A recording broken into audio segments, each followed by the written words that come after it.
Chapter 50-50.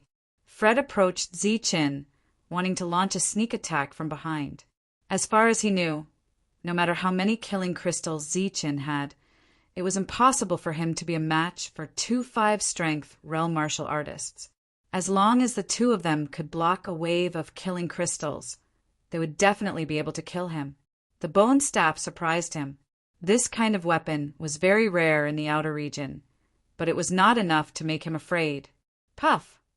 But in the next moment, a ray of light pierced through his mind. There was no warning. He only felt his vision blur, and he did not even have the necessary reaction. It was like being bitten by a mosquito. There was some stinging pain, but that was it. A loud cry came from afar. Everyone looked at Fred in shock, because there was a hole in his head. Just as the spirit of massacre hit its target, another 100 killing crystals appeared in Fred's field of vision. He let out a cry of surprise and wanted to retreat, because in this short period of time he had already noticed the abnormality in his body. Pa! Pa! Pa! Nearly 100 killing crystals appeared in front of Fred. The boundless killing intent was like the sharpest sword in the world. Wow! Trembling and buzzing, the killing intent pierced through Fred's body. Swoosh! The killing spirit flew back to Zi-Chen's side. Without stopping, it continued forward and pierced through the 5-strength realm martial artist's head. What is this? The 5-strength realm martial artist, who was completely engulfed by the killing intent, shouted in horror. The bone staff smashed down for the second time, and a dangerous ray of light scattered. Bang! The 5-strength realm martial artist was sent flying. Puff! Puff! Puff! During this time, the killing spirit shuttled back and forth, almost piercing a big hole in the opponent's head. Hu Zheng stood in the distance, looking at this scene in shock. Even further away, Marcus had a look of shock on his face.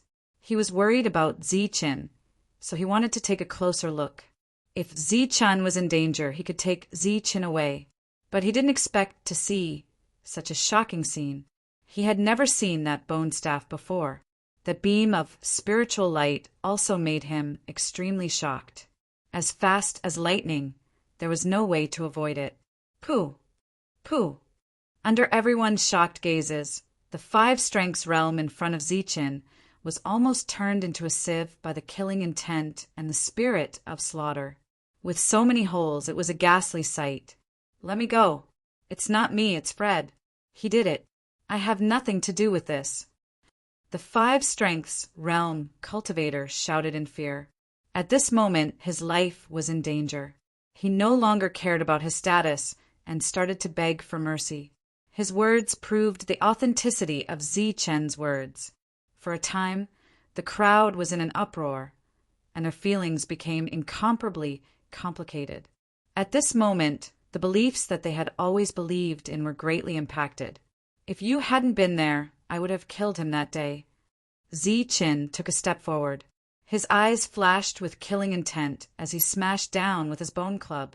Bang! A large expanse of light scattered, carrying with it Zi-Chen's spell-breaking technique. The body of the 5-strengths realm, which was riddled with holes, was directly disintegrated. The light scattered, and the 5-strengths realm cultivator's body disappeared. Zi-Chin turned around and looked at Fred.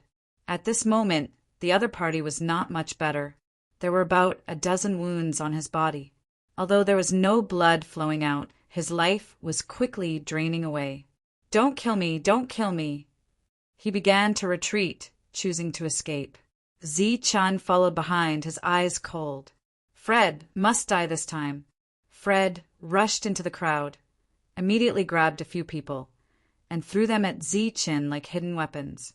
The surrounding people cried out in alarm and quickly fled. They simply couldn't believe that this was something that the usually kind lord would do. Zi-Chen's figure flashed, avoiding the attacks of the human figures. Pooh! The spirit of slaughter attacked powerfully, attacking the target with incomparable precision. After more than 10 times, the light on the spirit of slaughter dimmed, and Fred fell down powerlessly. He turned around and looked at Zi-chan in horror. "Spare me! Spare me!" Zi-chan did not approach him. Instead, he stood far away, and the spirit of slaughter madly attacked again.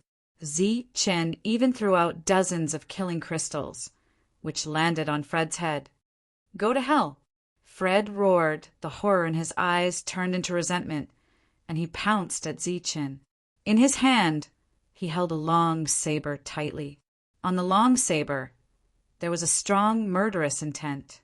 Zi-chan did not move from his spot. Another few dozen killing crystals landed on his body. The murderous intent raged wildly. Fred finally fell down, and his body dissipated. Zi-chan went forward and picked up the long saber. This was a real weapon, not a unique wooden weapon in this world. At the same time, a ring fell to the side. Zi-chan picked it up.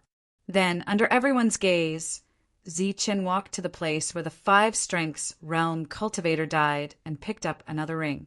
When he opened it, the amount of energy inside made him speechless.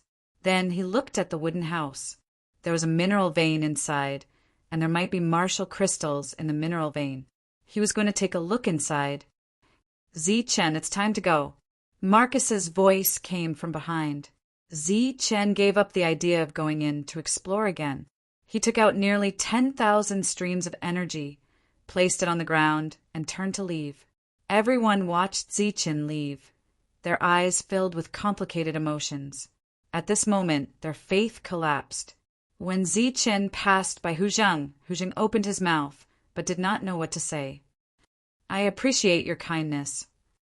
Zi-chan nodded at Hu Zheng and said, "If you have nowhere to go, go to the mineral vein and find me." With that, Zi-chan left. As the two of them walked back, Marcus laughed at himself and said, "It seems that I made a very wise choice back then." Zi-chan had such means.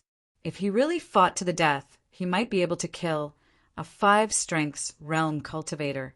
Marcus did the opposite of the others. He chose to live peacefully with Zi-chan and work together for benefits. Undoubtedly, he did the right thing. "Did you want to go to the martial crystal vein?" Marcus asked. Zi-chan nodded.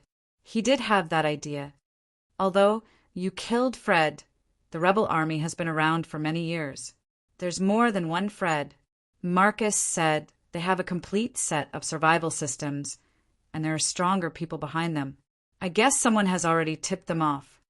Zi-chan's expression changed. He thought that this was the rebel army's headquarters, but he did not expect it to be just one of their bases. Involuntarily, he sped up.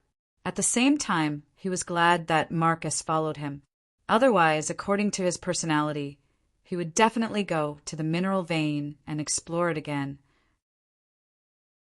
Chapter 50-51. It could easily kill 2 5-strength state cultivators, and it was a higher level battle. It was a waste of talent to leave such an existence here to mine. Zi-chan looked forward to Pofa City. After hearing what Marcus said, he was tempted. "Can I go?"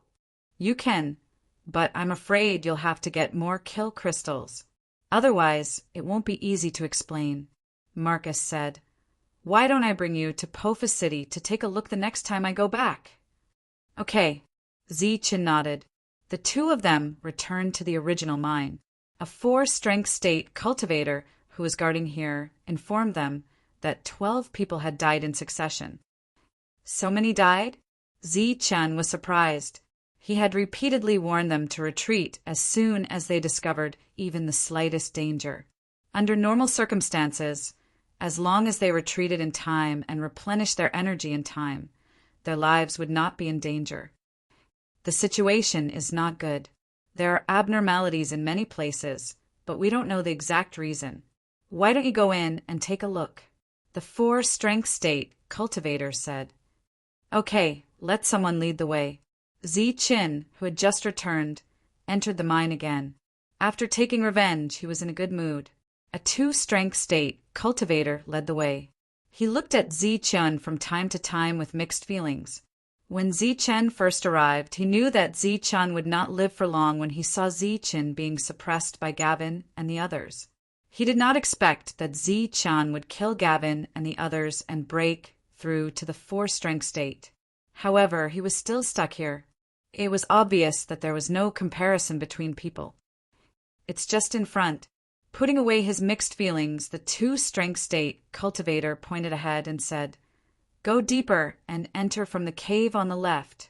You'll find abnormalities there. This is the first place with abnormalities. Most of the people who died were not in the same place. You can go out first." Zi-chan planned to go to the first place to take a look. Zi-chan followed the 4-strength state cultivator's guidance and entered the mine. Immediately, he felt that the surrounding temperature had dropped. Buzz! The slaughter spirit appeared and took the lead to charge forward. All this time, it had always been the one to make the first move and absorb the killing intent. Then, Zi-chan would go in and dig up the other killing crystals. Zi-chan followed behind. As they ventured deeper, he realized that the chill did not decrease. Instead, it became even more intense. He frowned slightly and continued to walk forward. Finally, they reached the end. There was no longer any murderous energy surging in the air, but the temperature was still very low. There was a bone-chilling feeling. What happened? There was doubt in his eyes as he walked forward. Then he saw a crystal. This killing crystal was extremely translucent and was about the size of a human head. There was a palm in the middle. The lingering chill in the surroundings came from this place. In the crystal stones of the mineral vein, there would occasionally be some things sealed. For example, the long whip that was snatched away by Singlary came from an energy crystal stone. However, Zi-chan had been collecting kill crystals for so long, and he had never seen anything inside a kill crystal. Zi-chan could easily deal with the killing intent contained within the killing crystal. However, the aura of the same killing crystal was enough to make Zi-chan feel threatened. This kind of killing crystal was obviously even more terrifying. He tried to dig out the killing crystal. At this moment, the killing crystal suddenly shattered. An aura like a snowstorm suddenly appeared in front of him and raged in all directions. Even though the slaughter spirit immediately stood in front of Zi-chan and blocked him. However, Zi-chan's body was still pierced with more than a dozen holes. The powerful force pushed him back until he smashed into the stone wall. He looked ahead in shock. Swoosh! At this moment, the palm suddenly moved forward. Like lightning, it grabbed Zi-chan's neck tightly. A powerful force surged over. The other party seemed to want to break Zi-chan's head directly. Pooh! Pooh! Pooh! Pooh! The massacre spirit flew over quickly and attacked the palm continuously, piercing through it again and again. Zi-chan also grabbed the palm tightly. When he stopped the other party from exerting force, there was light flowing in his palm. Streaks of Dharma breaker power appeared like rules, constantly changing in front of him. After a few attacks, the palm finally gave in and dissipated into thin air. Zi-chan leaned against the wall of the cave and kept coughing. The massacre spirit flew back and forth quickly, devouring the remaining killing intent. Zi-chan immediately took out 2 streams of energy and started to replenish the life he lost. His face was full of fear. Fortunately, he had the massacre spirit and could ignore the killing intent. Otherwise, he would have died without a doubt. After Zi-chan recovered, he found that the killing intent around him did not disappear. Instead, it became stronger. This situation was like standing naked in a world of ice and snow. It was bone-chilling. What's going on? Zi-chan walked forward and found that there was an even bigger killing crystal at the place where the killing crystal shattered. Only a small part of it was exposed. Zi-chan did not know how big it was inside. Zi-chan lowered his head and looked forward. He saw an eye through the killing crystal. Just as he looked at the eye, he found that the eye suddenly opened. It was a merciless eye. Swoosh! Zi-chan's face changed, and he quickly retreated. Previously, it was just a palm, and it almost took his life. Now it was a moving eye. He could only see an eye, but he could not rule out the possibility that it was a complete life form sealed in the killing crystal. If that was the case, the consequences would be unimaginable. Once Zichen dug it out, he probably would not be able to walk out of here alive. Zichen did not dare to try again and decided to change to another place. He went out to look for someone and led the way to the second mineral vein. Here, Zichen saw a similar situation. A complete skeleton was sealed in one of the huge killing crystals. The skeleton was as white as jade and seemed to be somewhat sacred. It was extremely extraordinary. Zichen did not dare to act rashly and retreated from inside. After that, the same situation occurred in several other places. Moreover, Zichen found that these mines were not far from each other. If he calculated the distance carefully, he estimated that they were all in the same place.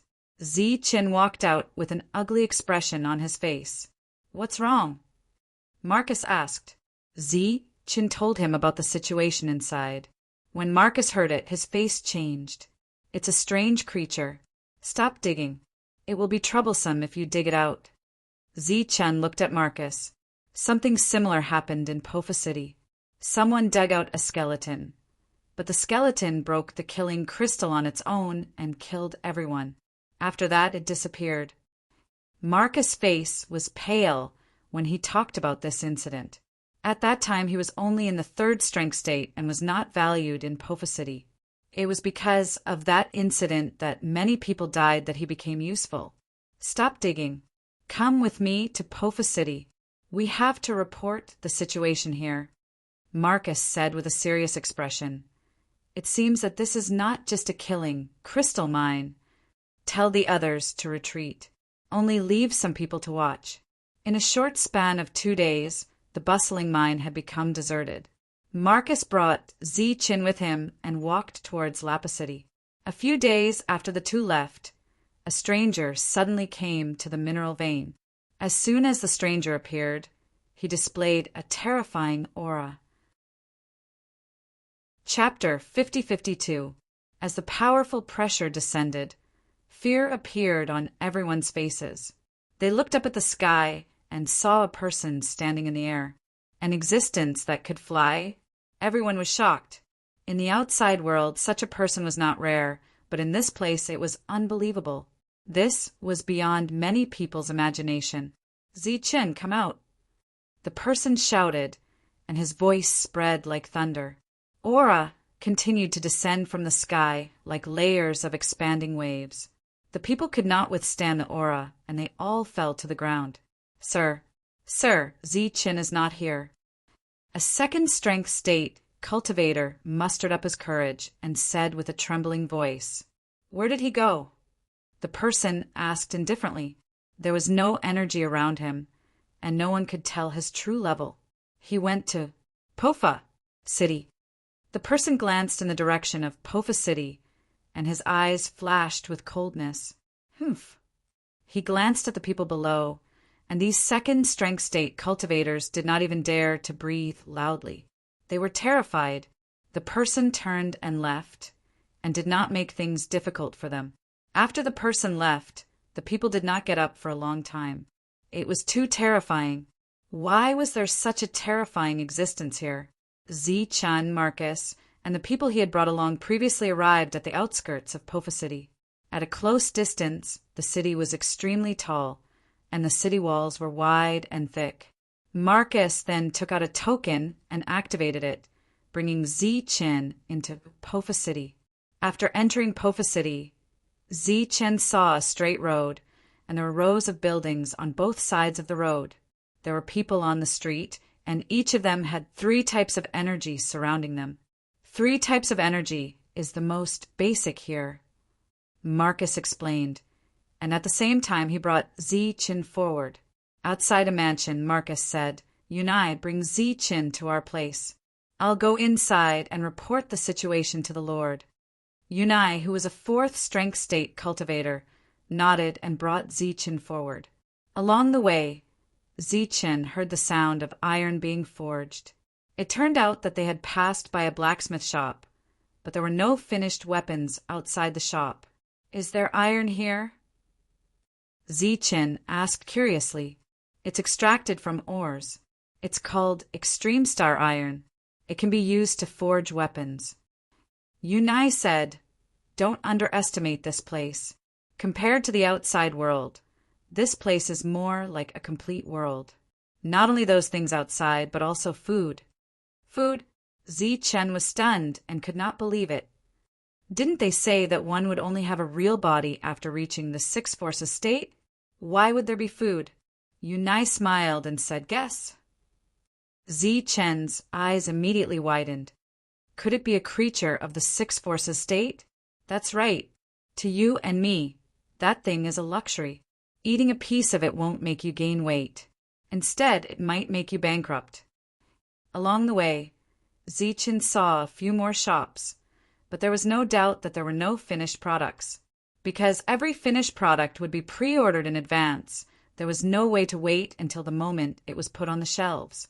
Along the way, Zichen's horizons were broadened, and he was amazed. This place was not much different from the Saint Spirit realm. However, in this place it was incomparably magical. Because of the rules, those that could exist in reality were extremely extraordinary.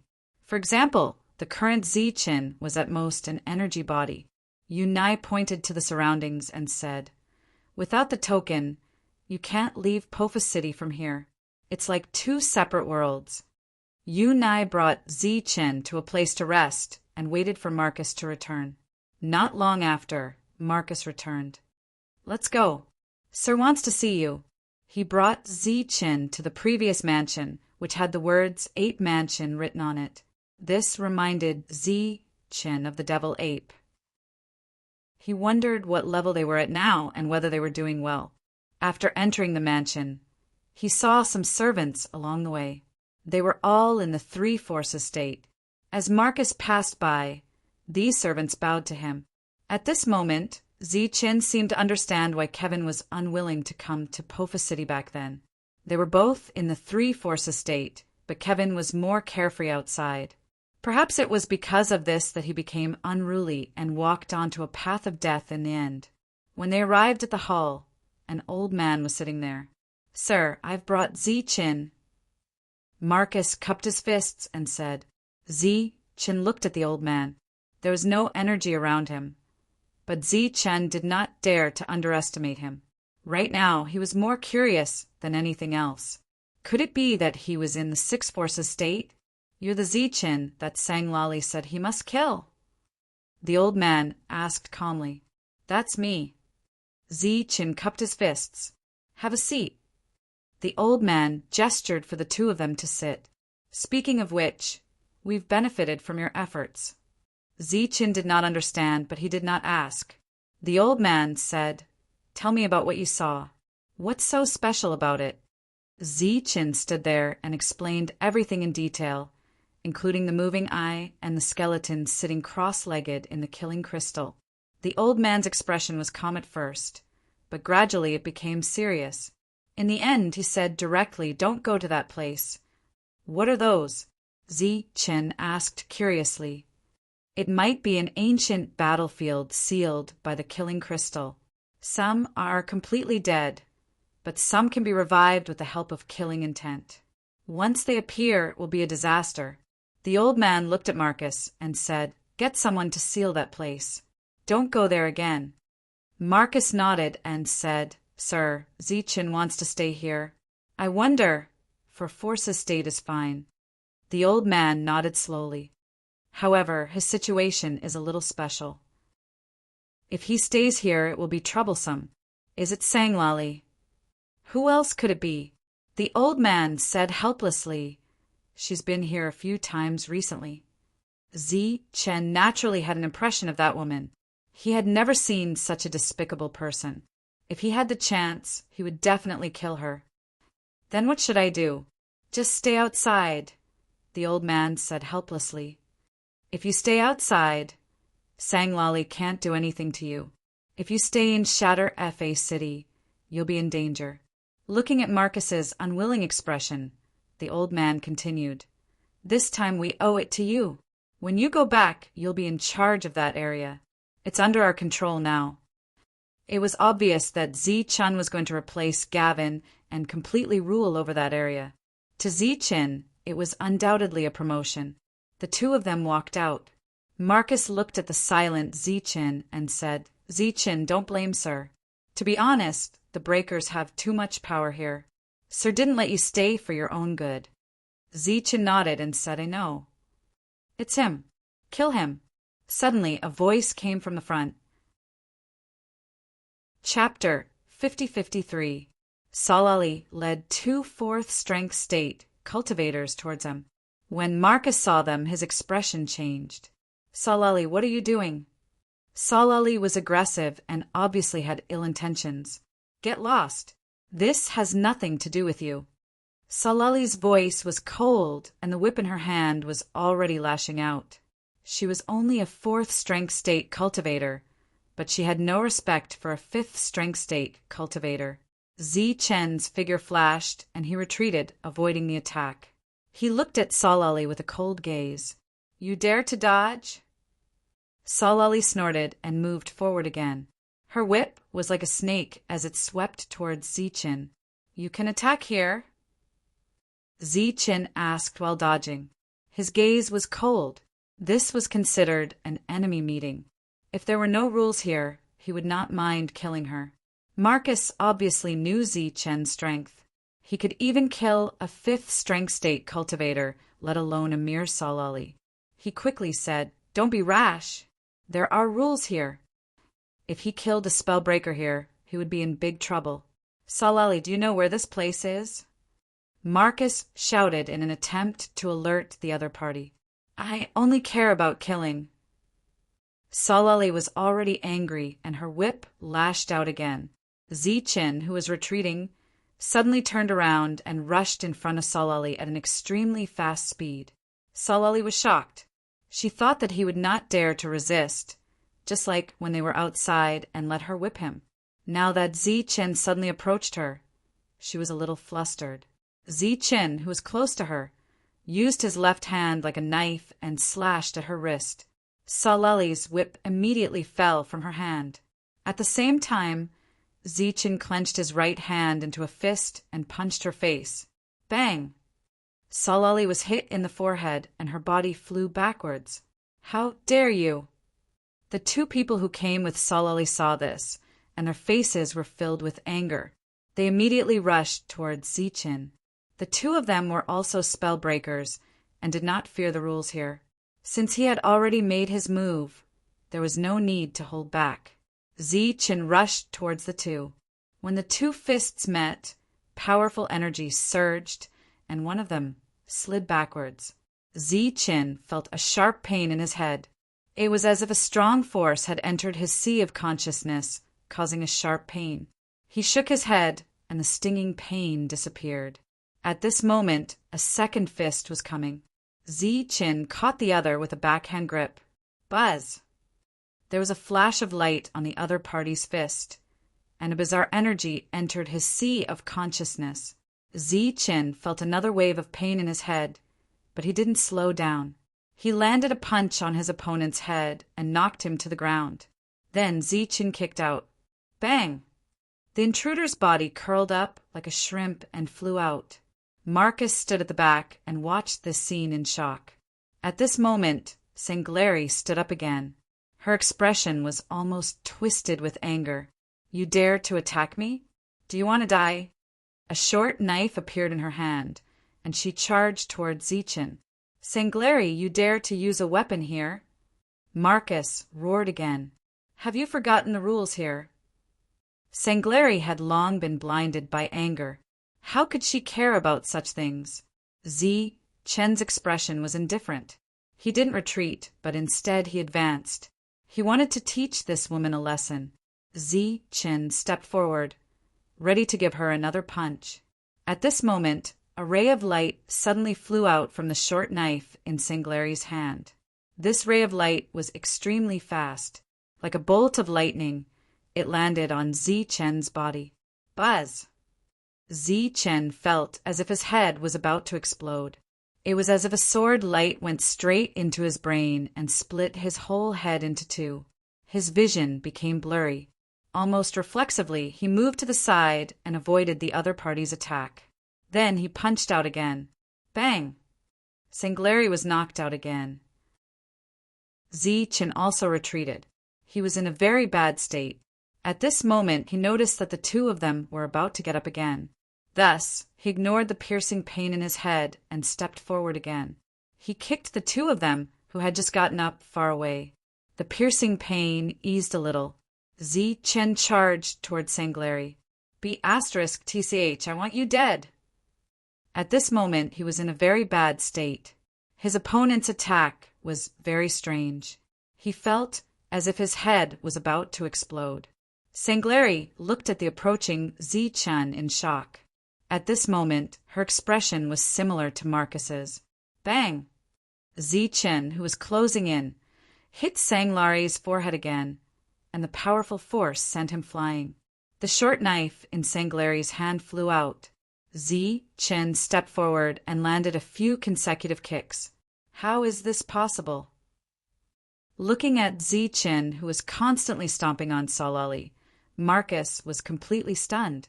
The reason why Spellbreakers were noble was not only because they were natives here, but also because they had Spellbreaker soul power. This kind of soul power was very strange. It could directly destroy one's soul. If the energy of spiritual spells was only physical damage, then the Spellbreaker soul power was magical damage. It was even more terrifying. However, the attacks of the three of them did not seem to have much effect on Zichen. Instead, they were beaten up by Zichen. Moreover, Zichen clearly hated Sanglari. At this moment, not only was he beating her, but he was also humiliating her. His foot did not land on Sanglari's body, but on her head and even her face. Marcus looked at this scene and curled his lips. Fortunately, Sanglari did not have a real body. Otherwise, she would have vomited blood. The other two shouted and rushed over. Zichen turned around and threw a few punches. After knocking the two of them down, he kicked their heads. Zichen's feet were shining. He kicked them hard. Finally, after more than 10 kicks, the two of them fainted. Sanglari wanted to escape, but Zichen would not give her the chance. He chased after her. Marcus, hurry up and stop him! Sanglari shouted. At this moment, she was really afraid. Zichen was like a monster. No matter how she beat him, he would not die. The commotion here was not small. Many people walked out. After seeing Zichen chasing after Sanglari, their expressions changed. They had never seen such a situation before. Marcus, hurry up and stop him! Sanglari shouted angrily. Marcus stood in the distance and did not stop her. The current Zichen was obviously in a situation where he had lost his mind. It was obvious that he could not be persuaded. However, from his previous attacks on the two of them, it proved that Zichen still had a sense of propriety. All along, Spellbreakers had been suppressed by Spellbreakers. Such a scene was rare. Zichen was indeed very strange. Why did he not fall even after being attacked? Finally, Zichen caught up with Sanglari. Without hesitation, he kicked her head and stepped on her face. The saying of having tender feelings for the fairer sex did not exist in Zichen's world. Sanglari screamed and resisted at the same time. Zichen's body also began to sway. The people in the distance all stared with their eyes wide open. They were shocked. Dong! In the end, Zichen won and kicked Sanglari until she fainted. After that, he staggered over and stood in front of Marcus. Let's go. At this moment, his head was in pain. It was as if there were countless forces gathering here, trying to split his head apart. He looked at Marcus. His eyes gradually became blurry. He realized that Marcus had become two. Bang! Zichen's vision turned black and he fell to the ground. Marcus's expression changed. He quickly went forward to check on Zichen's situation. His body did not disappear. He is still alive. Chapter 5054. Marcus felt helpless. His original intention was to bring Zichen here to help him. It would be best if he could stay here. However, He did not expect to meet Solali. What was even more unexpected to him was that Zichen had actually won against 3 people at the same cultivation level as him. Looking at the unconscious Zichen, he felt like he was looking at a monster. Being able to ignore killing intent and being immune to the power of spellbreakers, Marcus really wanted to break open Zichen's body to find out what was going on. He carried Zichen on his back and walked outside. As for Solali and the other 2, there would naturally be other people to take care of them. Speaking of which, for so many years, it had always been spirit casters who were bullied. The scene of spellbreakers being knocked unconscious was really rare. Marcus did not dare to stay here any longer. After returning, he called Unai and the others and walked outside. When they arrived outside Pofa City, they did not go to the mine with killing crystals. Instead, they went to the outer area and settled Zichen here. Master said that Zichen would be in charge of this place from now on. Therefore, when Zichen woke up, there would be a transfer of power. Zichen fell into a deep sleep. His thoughts came to a strange space where a pitch-black object was floating. He walked forward and came to the front of the black object. Suddenly, streams of black air dispersed, and the object within appeared. It was a black skull, and it looked exceptionally terrifying. Zichen was shocked and sat up abruptly. This was an unfamiliar place, but it was very spacious. His breathing became faster. Where am I? In his subconscious, he was still fighting with Solali. At this moment, the door was pushed open and Marcus walked in. Seeing Zichen sitting there, he was slightly shocked. You woke up so quickly. Where is this? Zichen asked. Outside Pofa City. I brought you back yesterday. Marcus said, I noticed that your breathing was unstable, so I thought that you would need at least 3 to 5 days to wake up. How do you feel now? Where do you feel uncomfortable? Zichen sensed his own body and found that there were no unexpected circumstances. His mental state was also surprisingly good, so he shook his head. He got out of bed and walked out of the room. He was surprised to find that this used to be Gavin's residence. After what happened, it's impossible for you to enter the city for the time being. You should just focus on managing this place from now on. Marcus walked to Zichen's side and said, Don't go to that mine anymore. I received news that not long after we left, a Six-Force Estate cultivator appeared. Six-Force Estate? Zichen's expression changed. It was obvious that they were from the rebel army. He hadn't expected them to arrive so quickly. Where are they? He left after hearing that you were going to shatter Fa City. Marcus said in a deep voice, I reckon that he thinks that you won't come out after going in. If he finds out that you didn't stay in there, he will definitely come back. Zichen frowned. Right now, he could only deal with a 5-force realm cultivator. It was unrealistic for him to fight against a 6-force realm cultivator. If the other party came back, it would obviously be a huge problem. So this is for you. Once you feel that something is wrong, run into the city. Marcus took out a token and said, Of course, it's not absolute. Maybe that person won't come back. Zichen sighed. There were troubles everywhere. Now that he couldn't mine killing crystals, he didn't have much left. He couldn't fight against a 6-force realm cultivator. Back then, Hu Zhang was a spy in the rebel army in the place controlled by the shamans. At the moment, Zichen couldn't be sure if there were any rebel army in that place. If there were any rebel army, they would definitely send news about him back. It seems that I can only work hard to break through. Zichen sighed. However, it was obvious that this hope was very slim. He relied on martial crystals to break through to the 4-force estate. How could it be easy to advance further? Moreover, his improvement was already very fast. I'll go back and discuss with Sir to see if it's possible to get you a martial crystal source. Yes, Marcus said. What's a martial crystal source? Zichen asked curiously. It's something condensed from martial crystals. Sometimes there will be such things in martial crystal or veins. Each small portion is extremely valuable. Marcus thought for a moment and said, "The lowest grade is about 10 pieces of Martial crystal Oregon." Zichen was speechless. A piece of Martial crystal was already extremely valuable. A Martial crystal source was even more so, equivalent to 10 pieces of Martial crystal Oregon. How could he possibly get his hands on it? "Did you use this to break through to the next level?" Zichen asked. Marcus nodded.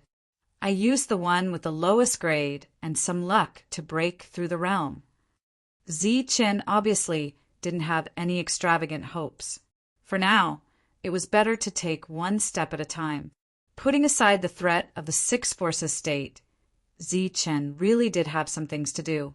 For example, he wanted to make this place more orderly and prevent the situation of embezzlement so that more people could survive.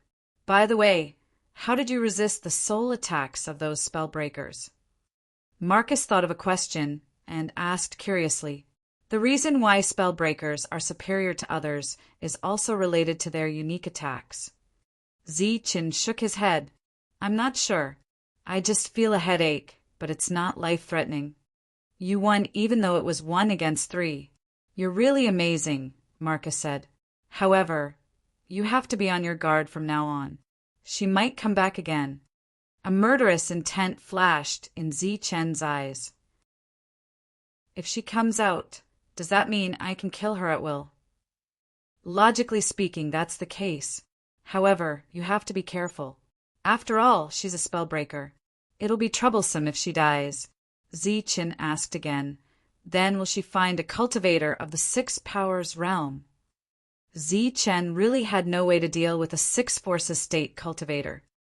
"She won't. You don't have to worry about that." Marcus smiled. "A Six Forces state cultivator isn't that bored. They won't come out just for this kind of thing." Zichen nodded. This made him feel more at ease. If Sanglarry came out to cause trouble, he wouldn't mind killing him. Marcus went back. Since the ore vein couldn't be mined, there was no need for him to stay outside. Zichen successfully took over the place. The original people didn't change, but Zichen gathered them together and sternly warned them not to embezzle the energy of their subordinates. Everyone responded. They didn't dare to disobey the words of a Four Forces state cultivator. However, it wasn't certain if they would do as they were told. Zichen took in everyone's expressions and said, "Inform everyone that they can report each other. Once the facts are verified, they can replace them." The expressions of these people suddenly changed.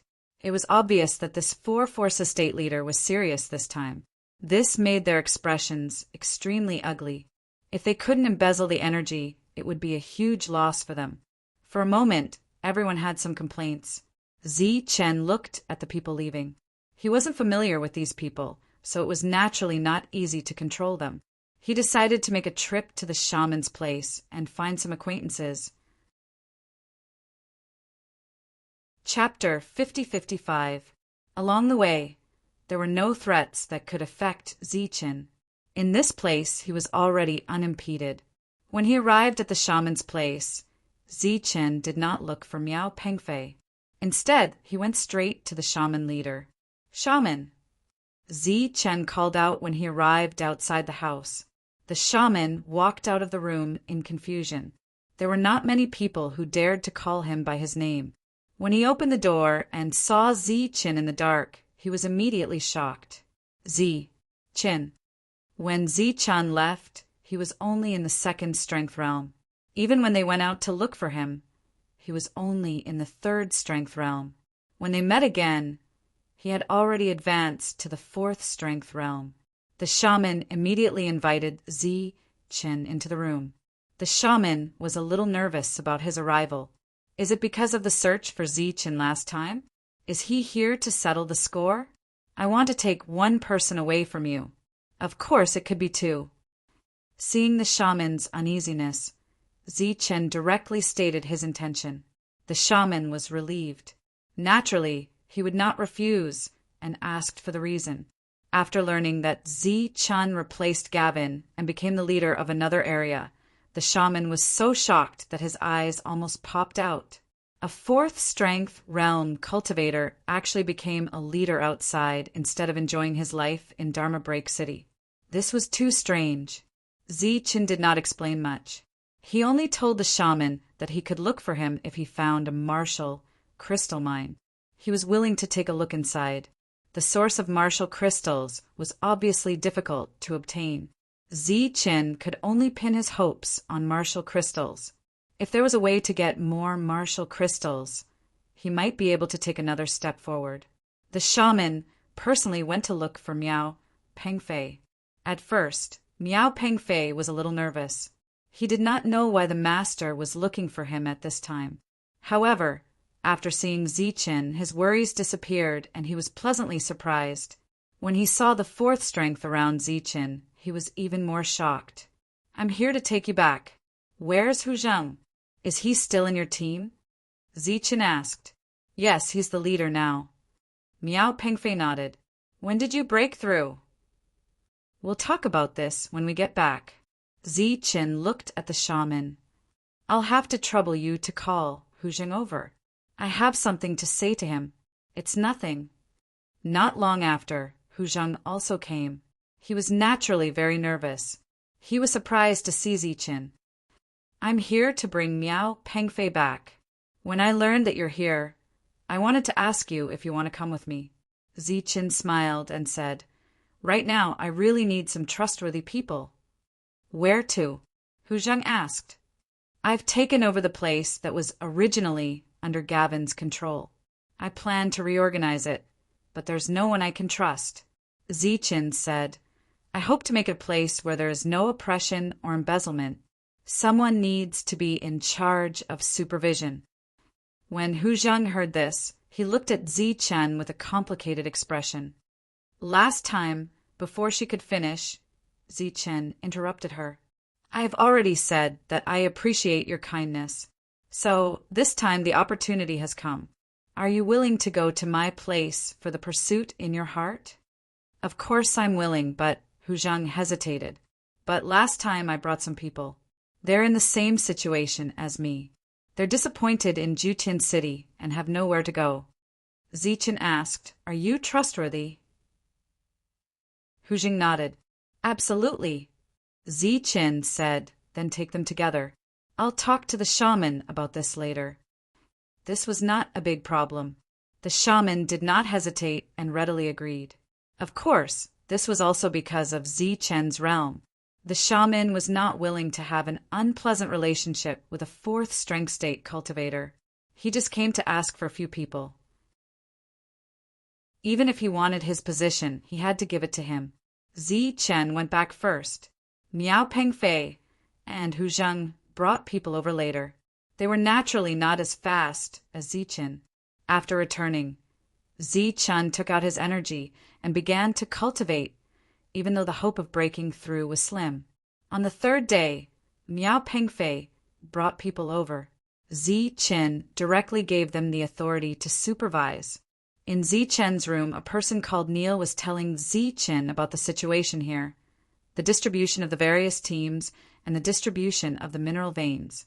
"Sir, we control 15 mineral veins, big and small. The current count is 13,000 people. This is only an estimate, not an absolute number," Neil said.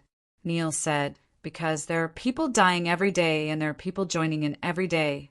The number of people counted each time is only a rough estimate." Zichen said, "Just follow the original plan and pass down the order." Neil nodded, but there was hesitation on his face. He wanted to say something, but stopped. "If you have something to say, just say it. There's no need to be restrained here," Zichen said. "If everything goes well, we'll be cooperating for a long time in the future." "Sir, this is a good move for many people. I naturally agree. But this way, the benefits of the leaders will be lost. Isn't this inappropriate?"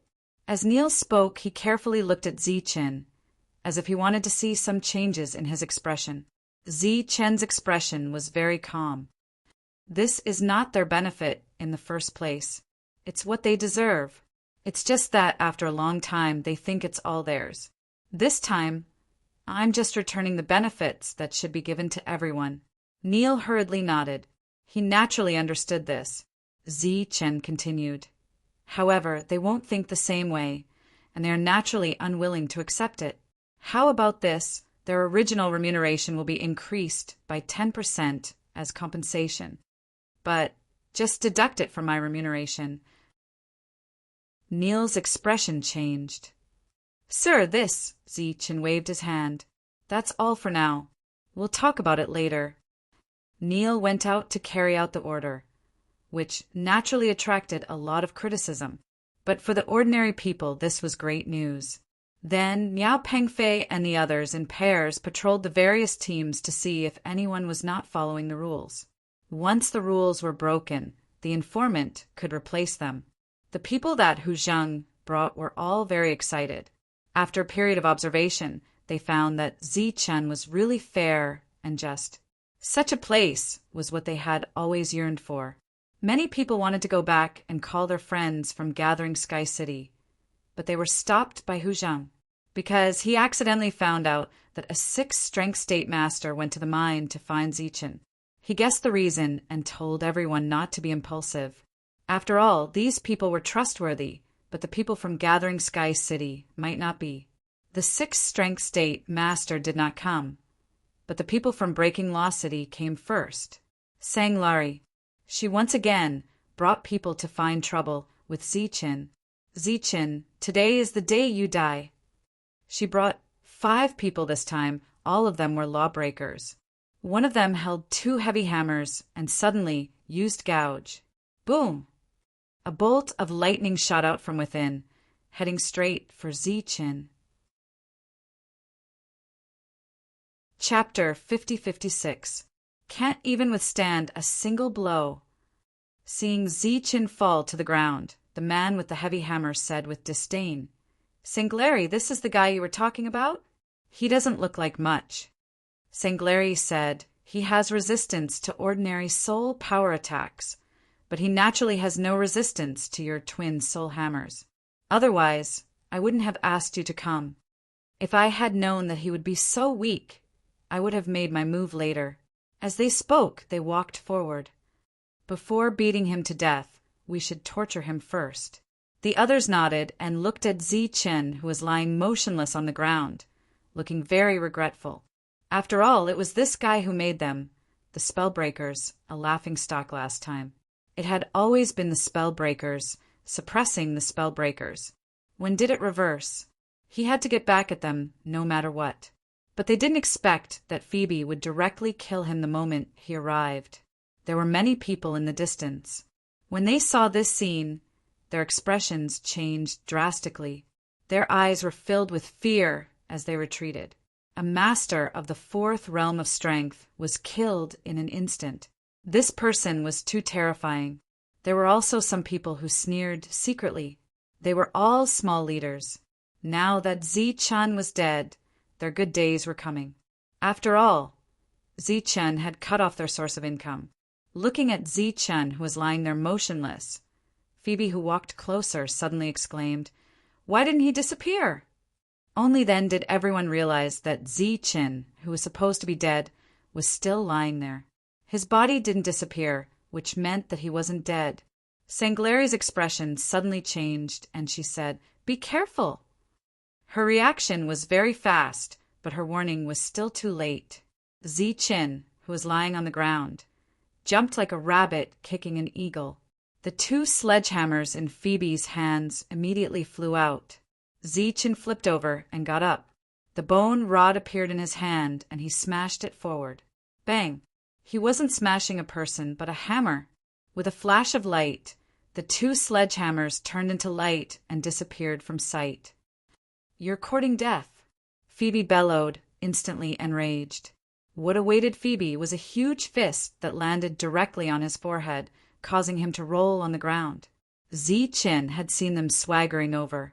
Among them, the sledgehammer in Phoebe's hand was very eye-catching. Having already suffered a loss once, Salali was certainly not stupid. When he came again, he would definitely be fully prepared.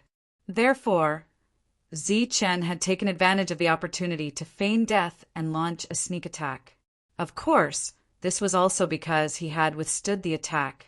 If he had not withstood it, he would have really died.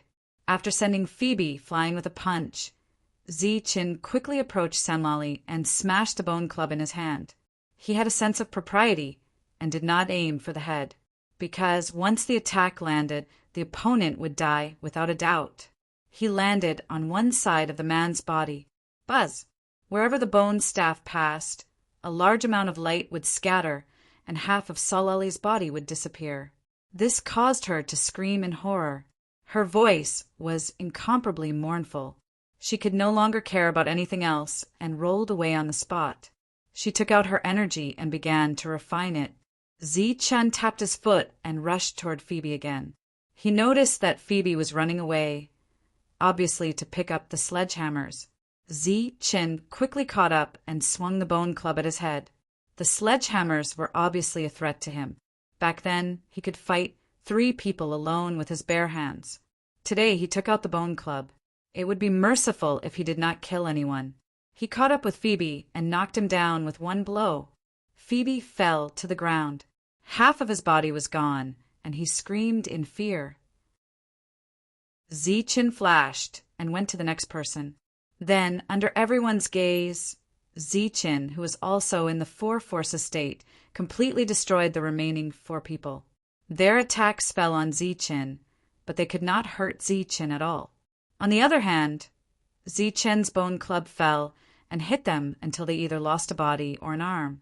Chen's control of strength was very precise and accurate. Everyone looked miserable, but they did not die. Chen held the bone club in his hand and walked to Salali. In front of everyone, he grabbed her hair and threw her aside, ignoring her screams of horror. Salali fell to the ground, but did not dare to say anything. She could only continue to refine energy and repair her lost body. Chen threw the other 5 people over one by one. "What are you doing?" A slightly fat lawbreaker looked at Chen in horror. Chen turned around and shouted, "Someone help me pick up the hammer." Immediately, someone trotted over. "Wanna live?" Chen sat on a rock and looked down at the 6 people. "Yes, yes," the slightly fat lawbreaker nodded. His injuries were recovering faster. Chen held the bone club in his hand and struck again.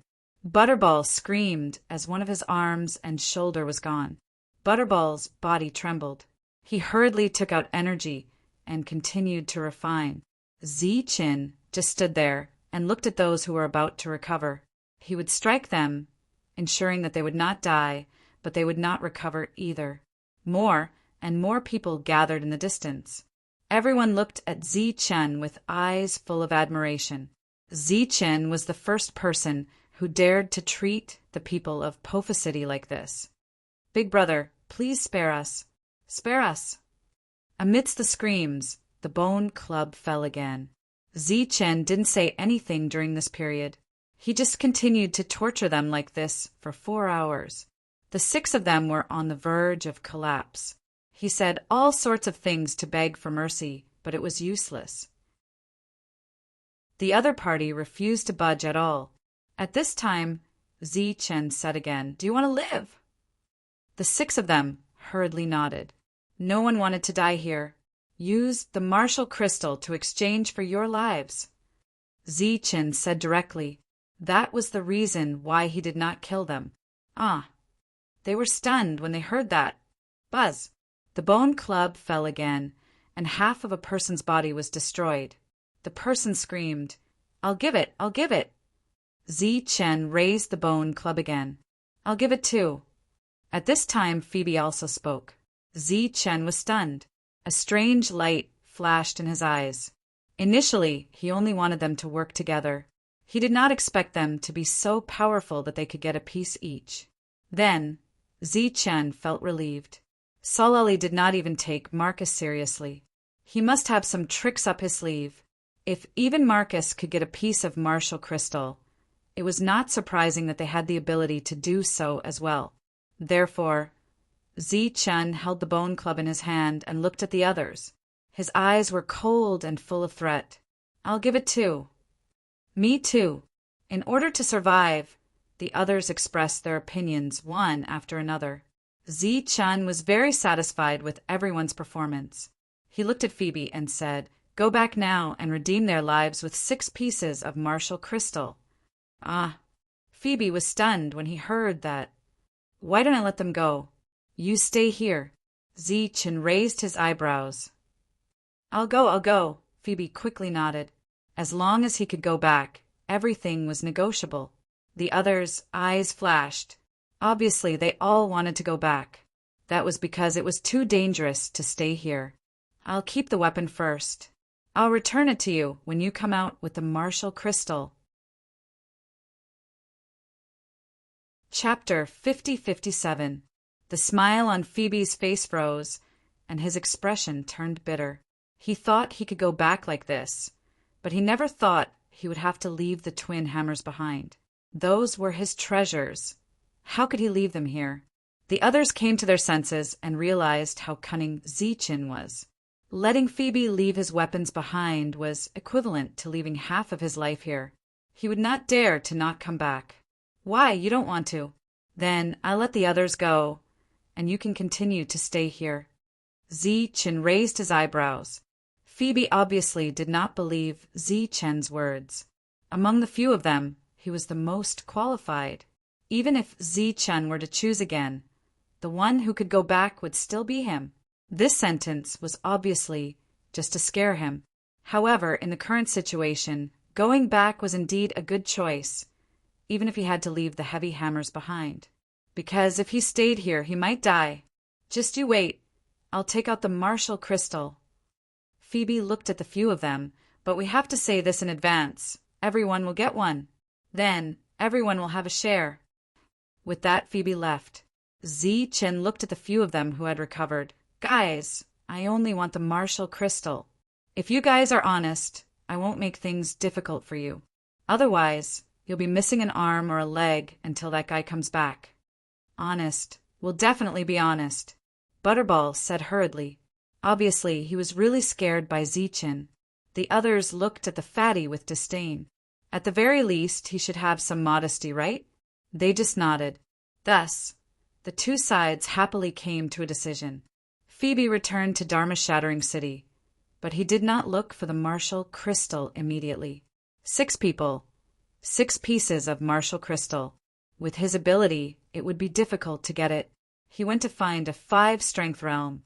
A 5-strength realm spellbreaker could crush a spiritual caster of the same realm. He told him the truth. What? When the 5-strength realm spellbreaker heard this, his face immediately turned ugly. "The 6 of you are actually unable to defeat a spirit caster of the same realm?" Phoebe immediately explained, "It's not like that. That guy pretended to be dead and ambushed me. I lost my weapon and was careless." 5 Forces State suddenly thought of something. Could it be that guy from last time?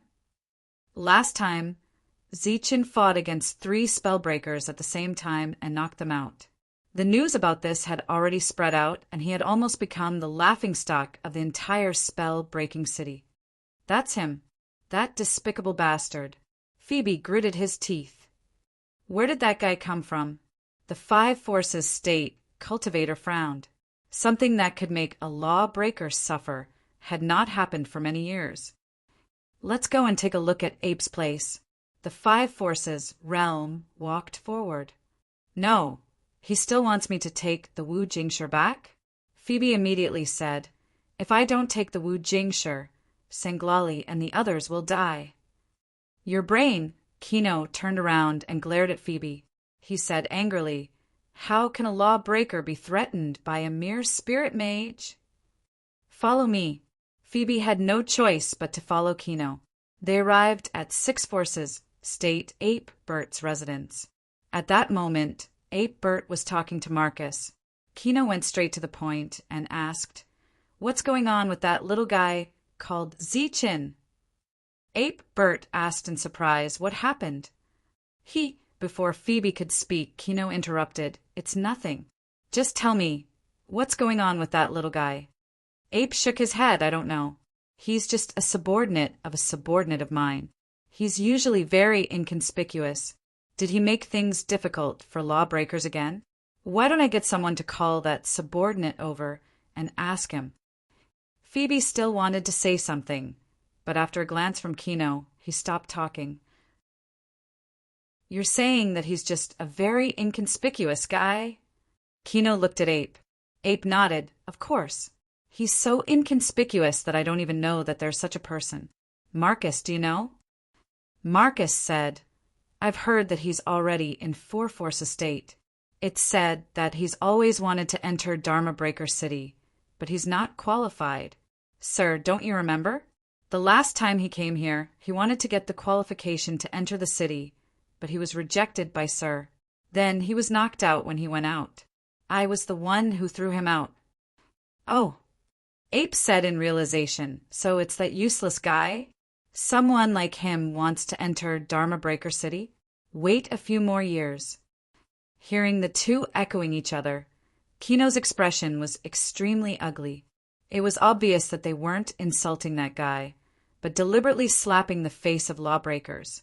If that guy was inconspicuous and didn't have the qualification to enter Dharma Breaker City, then wouldn't they, who were beaten up, be even less qualified?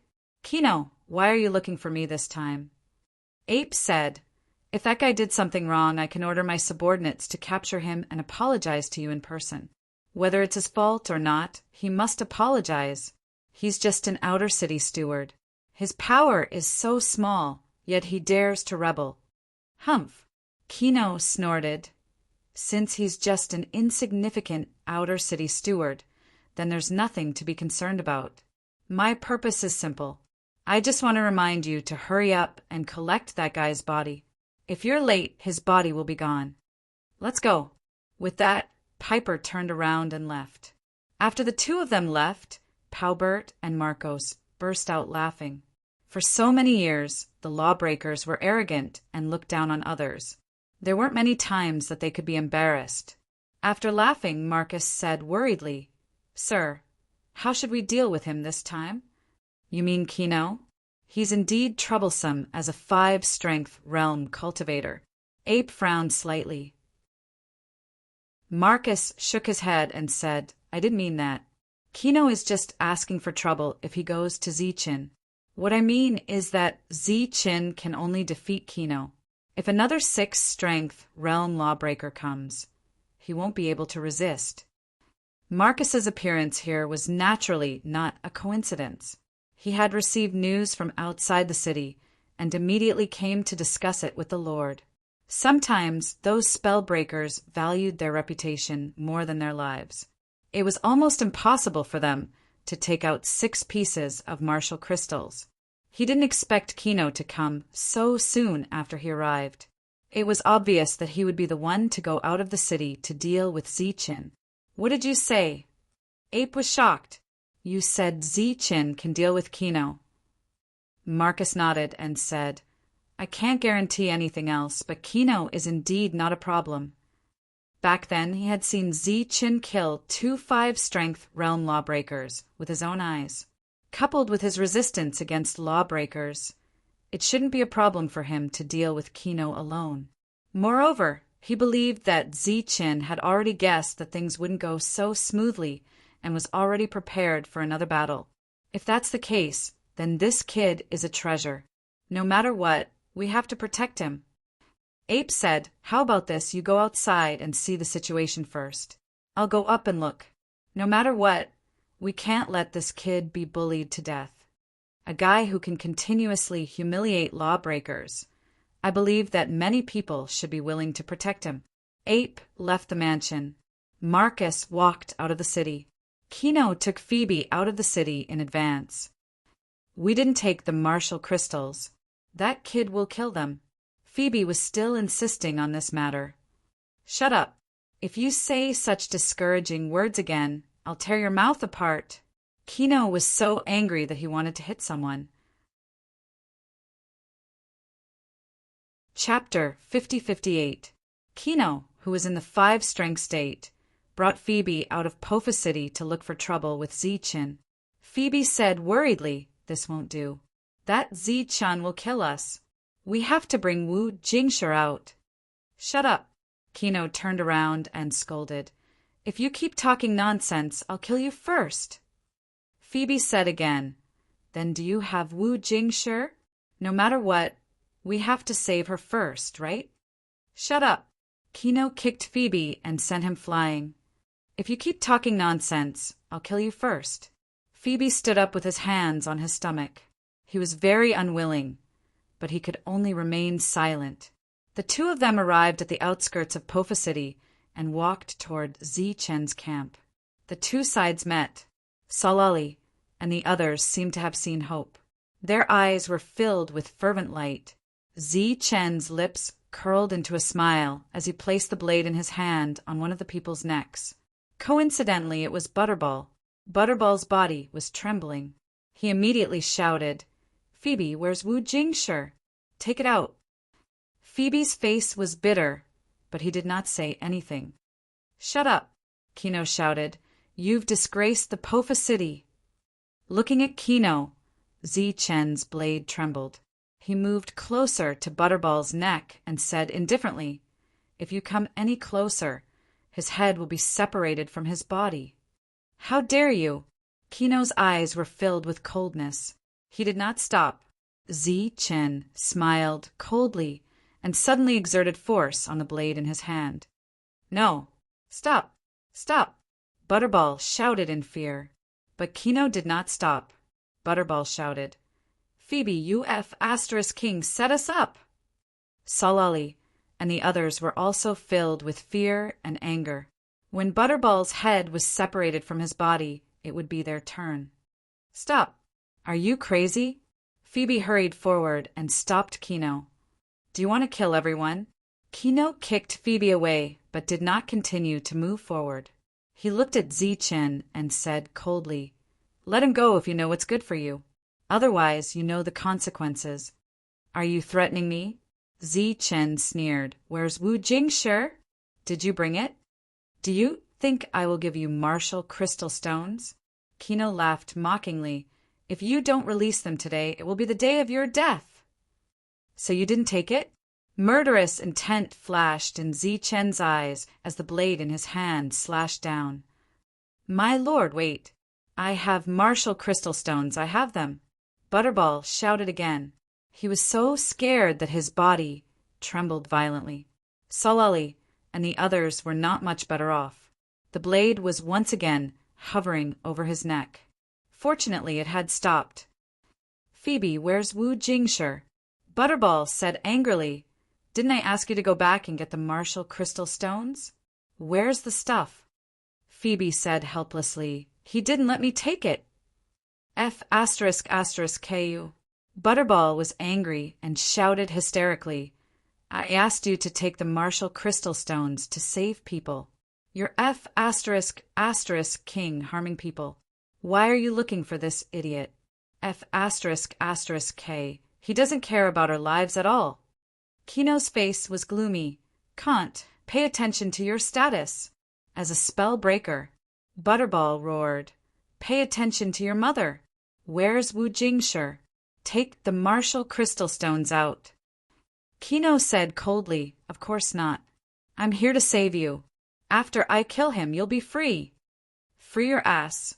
I'll F***ku. You're F***king, a pig teammate. Normally, Butterball and Kant would not dare to talk to a 5-strength state with such an attitude. But now that it was a matter of life and death, they could not care less. Get lost quickly. Pig teammate. Get lost, pig teammate. We don't need you to care about us. Sanlali and the others also cursed. Phoebe could have found anyone, but he had to find this conceited idiot. Today, I'll definitely kill you. Kino rushed forward, holding a long saber in his hand. The blade flickered with cold light. Go to hell. When he was a few feet away from Zi-chen, he slashed down with his saber. Immediately, a light of energy flew towards Zi-chen. Zi-chen smiled coldly and blocked with his long saber. Buzz! The attack fell into the long saber and went straight to his brain. Seeing that Zi-chan was hit, Kino said indifferently, "You want it? Poof!" Before he finished speaking, a light pierced through his brain. He let out a scream. Die! At this moment, Zi-chan accelerated towards the other party. He jumped high and slashed in the air. Kino, who was screaming in fear, quickly dodged the blade. Poof! The slaughter spirit's second attack came and went into his brain. Kino screamed. Zi-chen's figure descended, and another saber slashed out. The slaughtering spirit turned back halfway. The 5 people in the distance no longer screamed.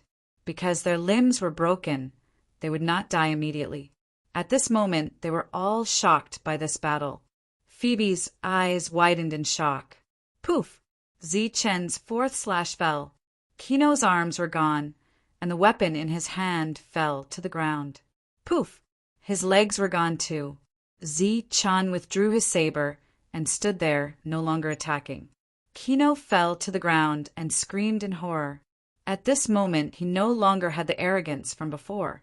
The dignity of a spellbreaker was nowhere to be found. Chapter 50-59. The 2 sides met, and the outcome was decided in a few moves. Kino fell to the ground like a stick, his eyes full of horror. His dignity as a spellbreaker had long been gone. Kant and the others were stunned. They obviously did not expect such an outcome. Phoebe stood in the distance, completely dumbfounded. At this moment, he really believed Kant's words. Useless teammate.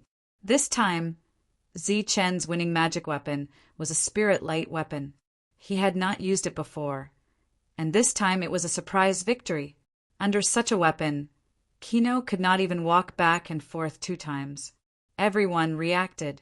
Zi-chen asked Phoebe to go back because he had already expected such a situation. "I say, what are you still standing there for?" Zi-chan looked at Phoebe, who was standing there in a daze. "Hurry up and get the Wu Jingshi. As for this guy, if you see how many pieces he's worth, bring a few more." Phoebe looked at Kino. Kino said angrily, "What are you still standing there for? Hurry up and get it." Approaching death, he chose to give up his dignity. Kant and the others looked at him with contempt. Phoebe immediately turned back, the shock in his heart lingering for a long time. Marcus walked out from the shadows. Although he had already guessed this outcome, he was still shocked to see it with his own eyes. Against Zi-chen, these spellbreakers had met their nemesis. Zi-chen went forward, grabbed Kino, and threw him in front of them. It was easier to manage this way. Kant and the others glared at Kino. This guy had almost killed them earlier.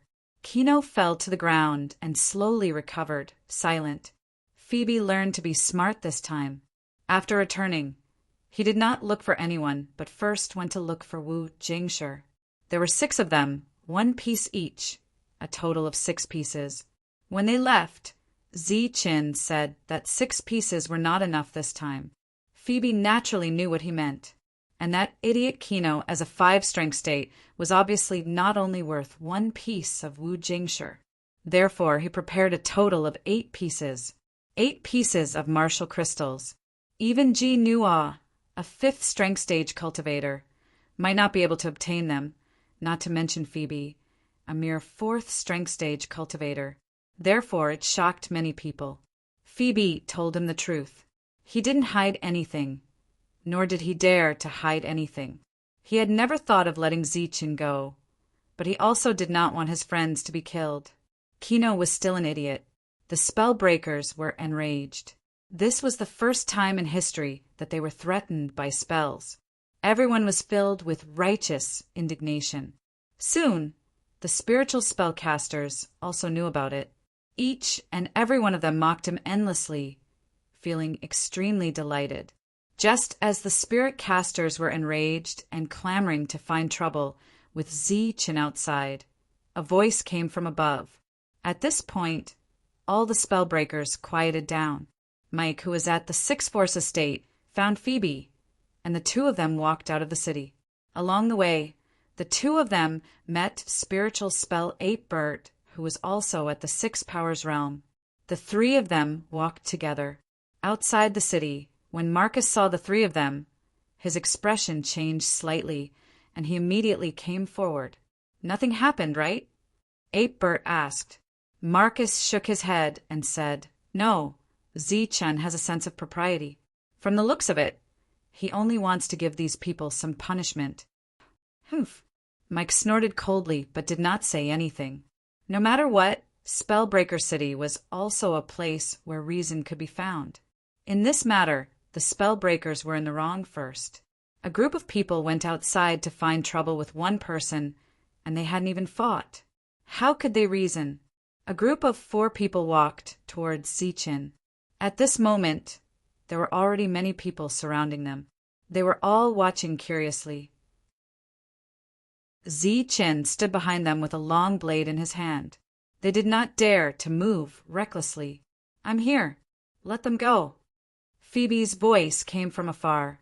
Salali and the rest quickly raised their heads.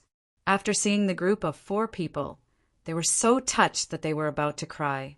It was obvious that there were more people who came this time. Their status were higher.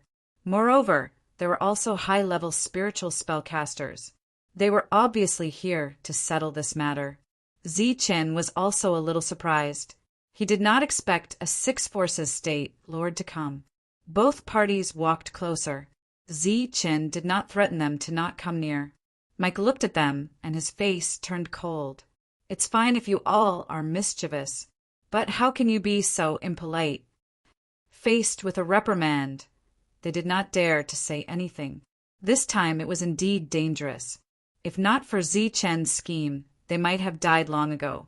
Hence, even though they were unwilling to take out the martial crystal, they knew that it was used to buy their lives. Hence, they were not polite to Kino earlier, because he was here to harm them. Kino was indeed an idiot. Mike first taught the 5 of them a lesson. Then he looked at Zi-Chen and said, You're not bad. Zi-Chen nodded and smiled. Thank you for the compliment. I was just sitting at home when trouble came from the sky. I had no choice. It's a good thing to be confident, but sometimes it's hard to distinguish between arrogance and confidence. Confidence is a good thing. Arrogance will lead to death, and it will lead to a terrible death. Mike's voice was cold. The smile on Zi-Chen's face did not diminish. You all remember that, right? Arrogance will lead to death. This time, you all met a good person like me. That's why I saved your lives. Salali and the others did not dare to respond. A cold light flashed in Mike's eyes. Zi-Chen looked at Phoebe and said with a displeased face, I say, did you bring the martial crystal? You can't keep wasting my kindness over and over again, right? If my kindness is gone, it's a very dangerous thing for some arrogant people. Faced with such a straightforward threat, Phoebe quickly looked at Mike. Obviously, this kind of thing could not go wrong again. This is for you. A light appeared in Mike's hand. The light was very bright and seemed to contain the fluctuations of life. When Zi-Chen saw the light clearly, his expression immediately changed, and a hint of shock appeared in his eyes. Martial crystal source. Even though he had never seen it before, he recognized it at a glance. It was too extraordinary. It was impossible to ignore. Marcus's eyes also flashed. He did not expect the lawbreakers to be so generous this time. He directly took out a portion of martial crystal source. Even if it was the lowest grade, it was still incomparably precious. Ape Bert smiled indifferently, as if he was not surprised. Seeing the surprise in Zi-Chen's eyes, Mike's expression eased slightly.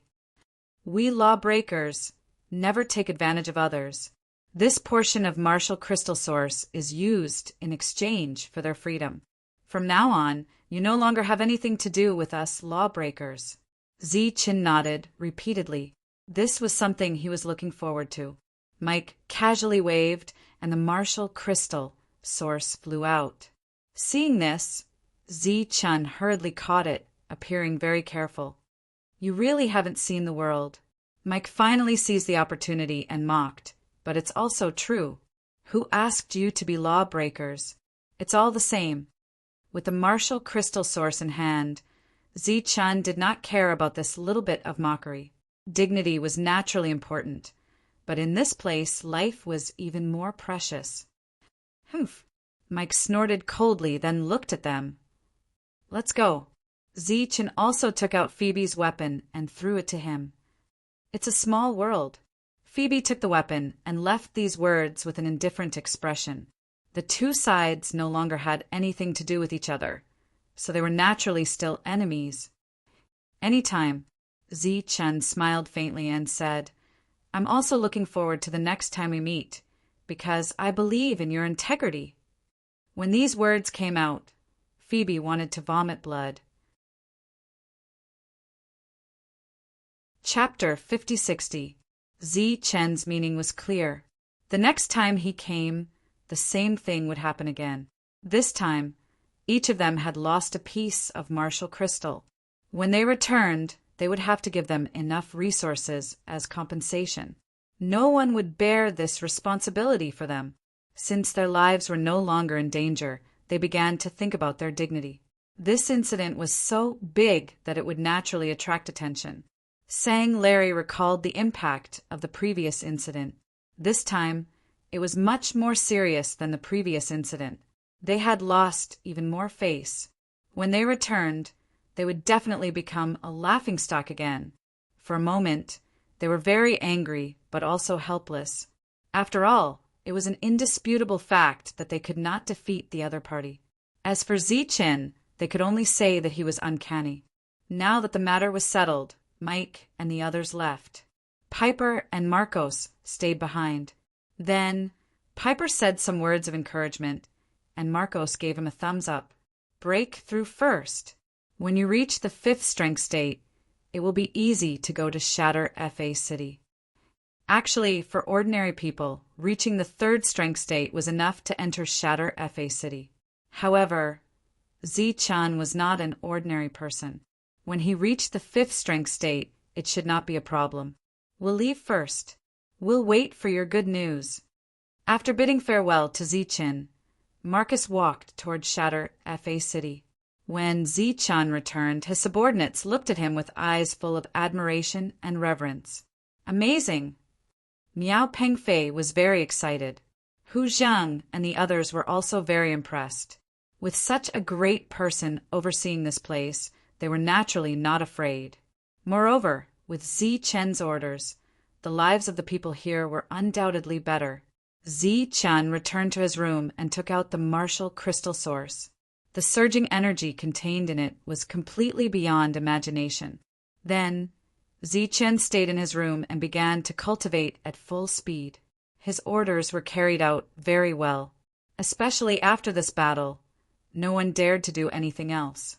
Everyone obeyed 100%. In Shatter FA City, this matter had already spread like wildfire.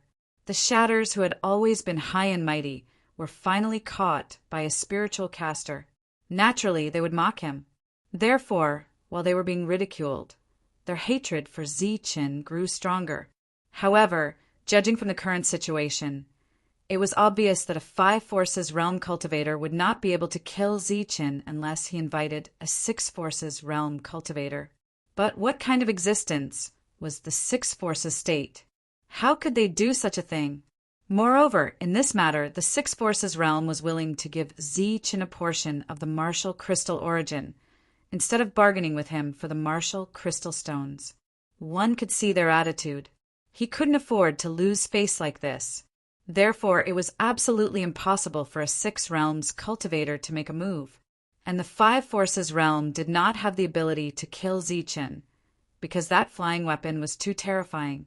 On this day, they gathered again to discuss how to deal with Zi-Chen. It had to be said that after the previous incident, the relationship between the few of them had obviously become better. When discussing the common enemy, their expressions of righteous indignation were almost the same. Killing Zi-Chen is actually not difficult. A 5 Forces Realm Cultivator can do it. What was dangerous was that weapon of his. It was simply too terrifying. You've all seen how miserable Kino was last time. With it by his side, Zichin can be said to be invincible. Phoebe said with a gloomy expression. The others were also helpless. Sanglari said unwillingly, "Are we just going to let it go?" Someone next to him said, "Of course we can't just let it go. Now, we've almost become the laughingstock of the world. Even the Dharma breaker has been implicated. If we want to resolve this matter, we must kill Zichin. Only by chopping his head can the hatred in my heart be appeased. How do we kill him?" Kant said helplessly, "Is he that strong?" "Unless we have the strength of the six forces state. But Zichin has the martial crystal origin, so his breakthrough speed will definitely be faster than ours. By the time we reach the six forces state, he'll probably be one step ahead of us." Everyone's expression was ugly and helpless. In any case, if they were asked to deal with Zichin, they would obviously not do it. "It's just a mere Zichin, and you're already scared?" A voice sounded. The few of them heard the voice and turned around. When they saw Kino, they ignored him, and a trace of disdain flashed in their eyes. Everyone was really disgusted with this pig of a teammate. Last time he was clearly asked to save people, but in the end he came to harm people. If he had always been firm in his beliefs, it would have been fine. But after being beaten up by Zichin, he immediately lost his so-called dignity and was obviously more afraid of death than they were. Noticing that no one was reacting, Kino, who was pretending to be mysterious, felt as if he had stuck his face to a cold butt. However, he was not angry. He walked forward and said, "It's actually not difficult to deal with Zichin." Although no one wanted to see him, they had a common enemy now. Phoebe asked, "How do we kill him?" The others also looked at Kino. Kino snorted and said, "What's Zichen's strongest move?" Naturally, no one would answer, so he could only answer his own question. "It's that strange weapon. Because it caught me off guard, I failed. So, as long as we spread this news, with the greed of spiritual practitioners, we don't need to do anything at all. They'll take the initiative to help us kill Zichin. Greed is something engraved in their bones." Everyone's eyes lit up when they heard this. It was obvious that this was a good idea. After all, what they wanted was to kill Zichin. Rays of energy flowed and entered Zichen's body. After the pure energy entered his body, it was absorbed by his heart and then transformed into the energy that Zichin needed. This process repeated. Previously, Marcus had said that a portion of martial crystal source, even the lowest grade one, would require 10 martial crystals to exchange for. After Zichen's refinement, he found that although the energy inside could not be compared to the total of 10 martial crystals, it was extremely pure and of a higher grade. Naturally, it was worth the money. While refining, Zichen was also very cautious because there might be another six forces state cultivator who would cause trouble for him. He had never forgotten that person in the rebel army. Before Zichin could wait for the six forces state cultivator, trouble from Dharma Breaking City came first. "You're Zichin." 2 5 forces state cultivators came together.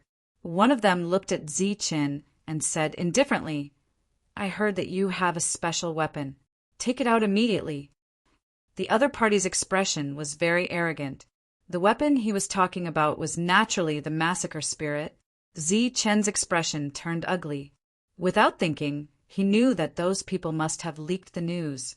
"What are you waiting for? Take it out quickly." Seeing that Zichin did not move, the other party's expression turned cold. "Do you want to die here?" Zichin glanced at the two of them. "What are you looking at? Do you believe that I'll gouge your eyes out?" The other person also shouted. Zichin attacked without hesitation and without mercy. Chapter 5061. Facing 2 5 strength state cultivators, Zichin easily ended the battle. He did not hold back and directly turned the two into human sticks and threw them aside casually. The two of them screamed and begged for mercy in fear. They obviously did not expect Zichen to be so powerful. Zichen looked into the distance. There were shadows flashing. They were obviously people from Pofa City. Zichen's powerful combat power shocked them, but it was only for a short time. After a while, then a small team of 3 arrived. They spread out and surrounded Zichen. Whoosh! Zichen directly used the slaughter spirit. Facing this strange weapon light, they could not react at all. Poof! Poof! Poof! Zichen held his sword and killed the 3 of them without even using the bone stick. Throwing them together, Zichen said, "If you want to live, each of you will have to pay a piece of martial crystal." Bah! Don't even think about it. One of the 5 strength state cultivators was very tough. He spat coldly, "Look at who you are. How dare you blackmail us? Do you know who we are?" Zichen smiled faintly and went forward with his sword. Poof! The opponent's head rolled and fell to the ground. His eyes were wide open. Obviously, he did not expect Zichen to be so decisive. "Don't you want a bargain?" The other 4 people were shocked. Their bodies trembled as they looked at Zichen in fear. One of them scolded, "We are all spiritual spell practitioners. What can't we discuss? How can you be so ruthless and take people's lives?" Zichen's smile did not diminish. The sword in his hand swept across that person's neck again. He looked so unreasonable. Poof! The second head flew up. The opponent's body was twitching, but it quickly turned into light and dissipated. Only 3 of the 5 were left. At this moment, there were still some people from Pofa City. When they saw how decisive Zichen was, their faces changed. "What do you have to say?" Zichen looked at the 3 of them. "You speak, I'm listening." The 3 of them looked at each other and quickly shook their heads. They could see that if they spoke, they would die. "We'll give you the martial crystal stones." One of them said, "Take it out now." Zichen's eyes were cold. "I don't have it now, but I can go back to the city to get it." That person said again, "Don't worry, I will definitely do what I say." He was one of the 3 people in the second wave, and also the last one. Zichen looked at the other 2. "What about you 2? We don't have it either, but we promise that we will return the martial crystal stone to you when we return." The 2 of them vowed solemnly. Zichen smiled coldly, and the blade in his hand flashed again. Pooh! Pooh! Pooh! This time, all 3 heads flew up, causing an uproar in the distance. Even Zichen's subordinates were stunned at this moment. Last time, when Zichen dealt with those lawbreakers, he had agreed to let these people go back to get the martial crystal stones. Why did he not agree now? The bodies of the few people disappeared. Zichen looked back into the distance, and the slaughter spirit hovered beside him. "If you have any ideas about me, you'd better bring a martial crystal stone in advance. Otherwise, you'll die." As soon as he finished speaking, Zichen bent down and picked up the 5 rings on the ground. As the 5 forces state, they naturally had some wealth. Zichen's threat made the people in the distance furious, but after seeing his methods, they did not act rashly. Zichen did not go back. He stood there and opened the rings to see what good things there were. Surprisingly, in the first ring that Zichen opened, he found a martial crystal stone. As for the light of energy, there were even more. There were many people in the distance, but no one came over. It was obvious that they were shocked by Zichen. "Find some people to guard my room. If there's any danger, shout loudly." Zichen looked at Miao Pengfei in the distance and said, 10 rays of energy per person a day. This job might be a little dangerous, so Zichen personally gave an extremely high price. "I'll do it." Miao Pengfei volunteered, and then found dozens of people. Speaking of which, there should not be such a high reward here. Everyone spread out. Everyone was separated by a distance of 10 feet, guarding a distance of several thousand feet from Zichen's residence. Within this range, as long as a high-level existence approached, someone would naturally alert them. The others wanted to join in. They did not need to do anything, and they could get 10 rays of energy per day. Where else could they find such a good thing? Unfortunately, there were enough people. When the 5 forces state in the distance saw the formation in front of them, their faces became more and more unpleasant. The 5 people from before had their heads chopped off. The intimidating effect of this was enormous. Everyone was incomparably fearful. At this moment, a person walked out from behind them. This was a 5 forces state, and he went to Zi Chen's place alone. Someone is approaching. Just as the person approached, the guard shouted, "It's a 5 forces state." Miao Pengfei heard and looked at the person. He did not understand why the person dared to come alone. When he saw who it was, he was slightly stunned. It was Marcus. Zi Chen heard the shout and walked out of his room. When he saw who it was, he was also stunned, and then he smiled and said, "Are you here to rob me too? You're still in the mood to joke at a time like this?" Marcus was speechless. "But seeing you like this, I'm relieved." Zi Chen looked into the distance, and there were still people standing there who were unwilling to give up. The 5 forces state is nothing. I'll just kill whoever comes. I'm just afraid that the 6 forces state will come looking for trouble. Zi Chen knew his own strength. At most, he could fight against the 5 forces state. He did not even need to think about the 6 forces state. Marcus said, "You don't have to worry about the 6 forces state. No one will come out. Otherwise, those spellbreakers would not have thought of this trick." Marcus looked behind him and said, "These people are idiots." Even the spellbreakers did not dare to come out, so they deliberately spread the news. They foolishly fell for it. This is great. The spellbreakers were just laughing at them, and now they're getting back at them. Marcus did not stay for long. This time, when he heard the news, he only came out to take a look. He could not help Zi Chen in any way. He was only reminding Zi Chen to quickly break through to the next realm, lest any unforeseen circumstances arise.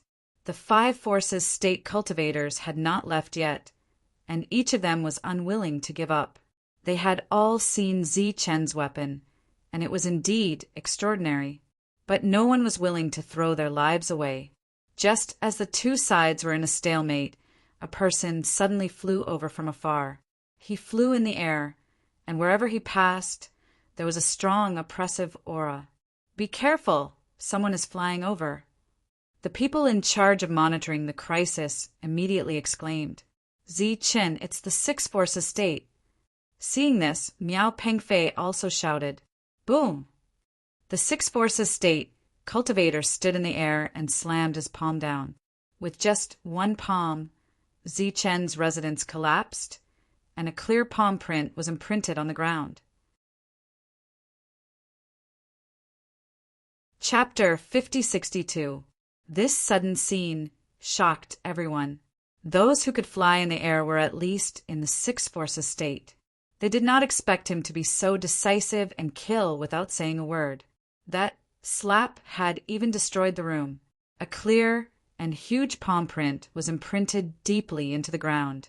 There seemed to be 5 ravines in the deep pit. A powerful shockwave rolled out, and those people who were still guarding Zi Chen's room were all sent flying.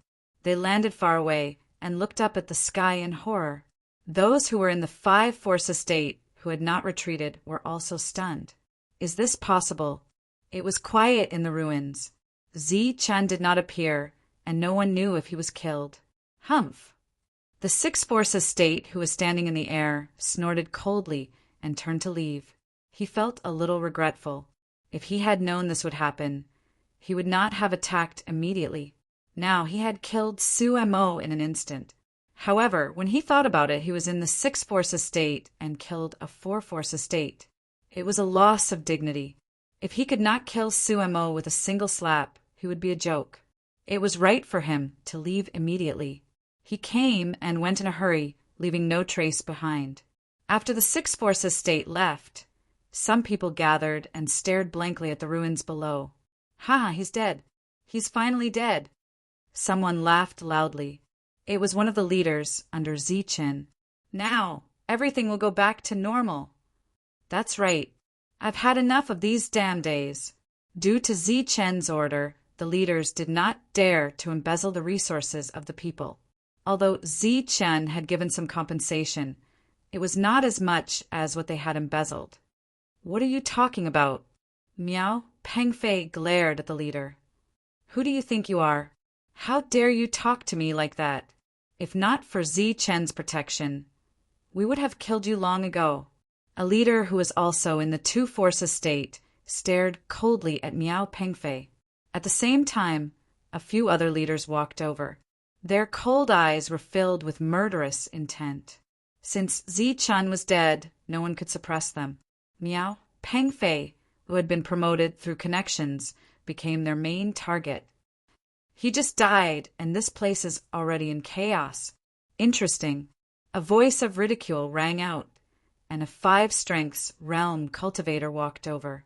When they saw this, they immediately retreated, not daring to surround this place anymore, because more 5-strengths realm cultivators had arrived.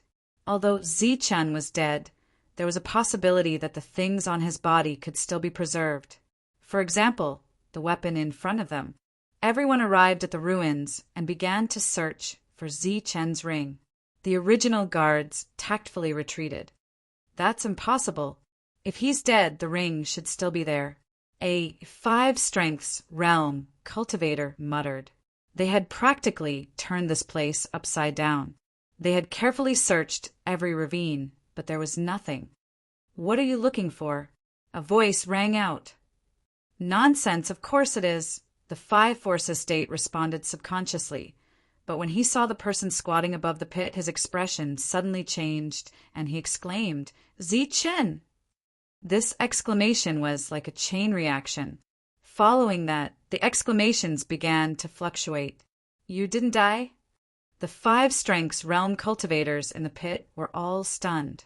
How could he be fine after being hit by a 6-strengths realm cultivator? As for the junior leaders who had ridiculed him previously, they were all stunned.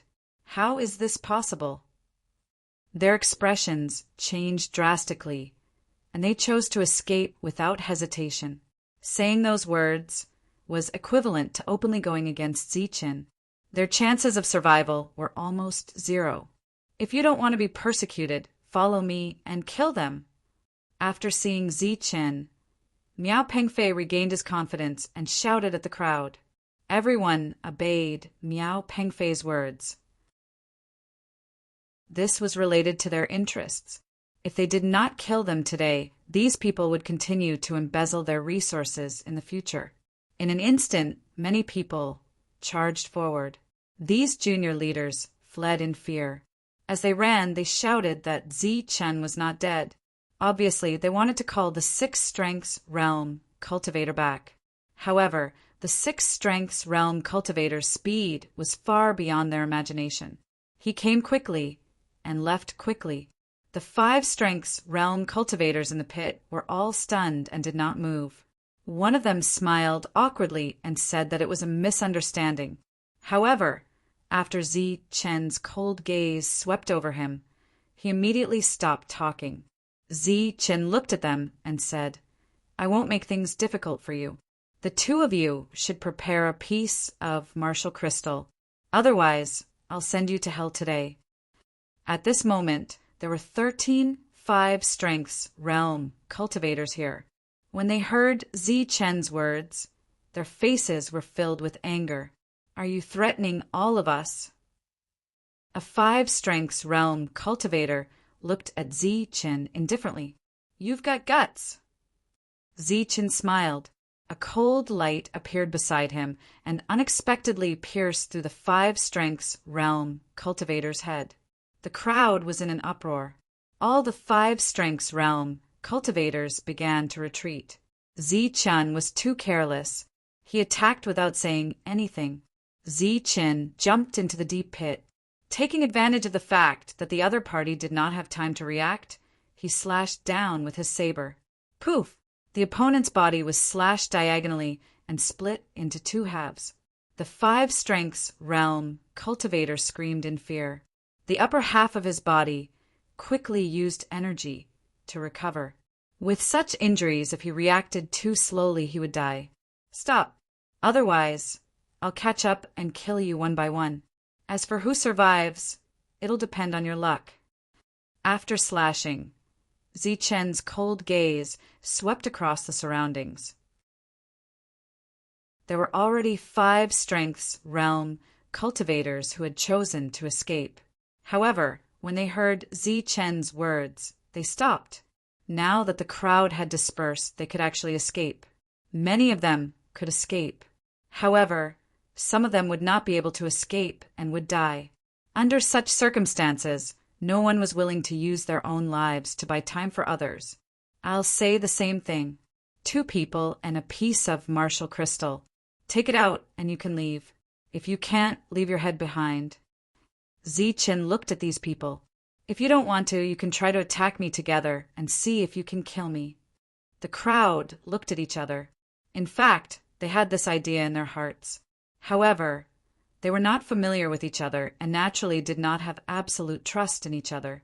If someone stepped forward and someone retreated, it would be troublesome.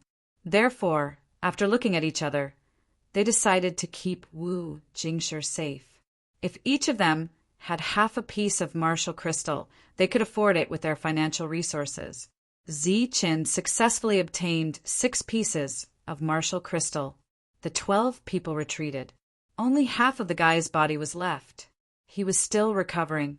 When he saw Zichen looking at him, he said in horror, "I have martial crystal too. I'll give you one. I can take it myself." Zichen slashed again, and the guy's head was separated from his body. When the 5 strengths realm cultivators who had not retreated saw this, their expressions changed and they quickly left. After the crowd left, Miao Pengfei and the others chased after them. Those small leaders who had escaped were all killed. Not a single one was spared.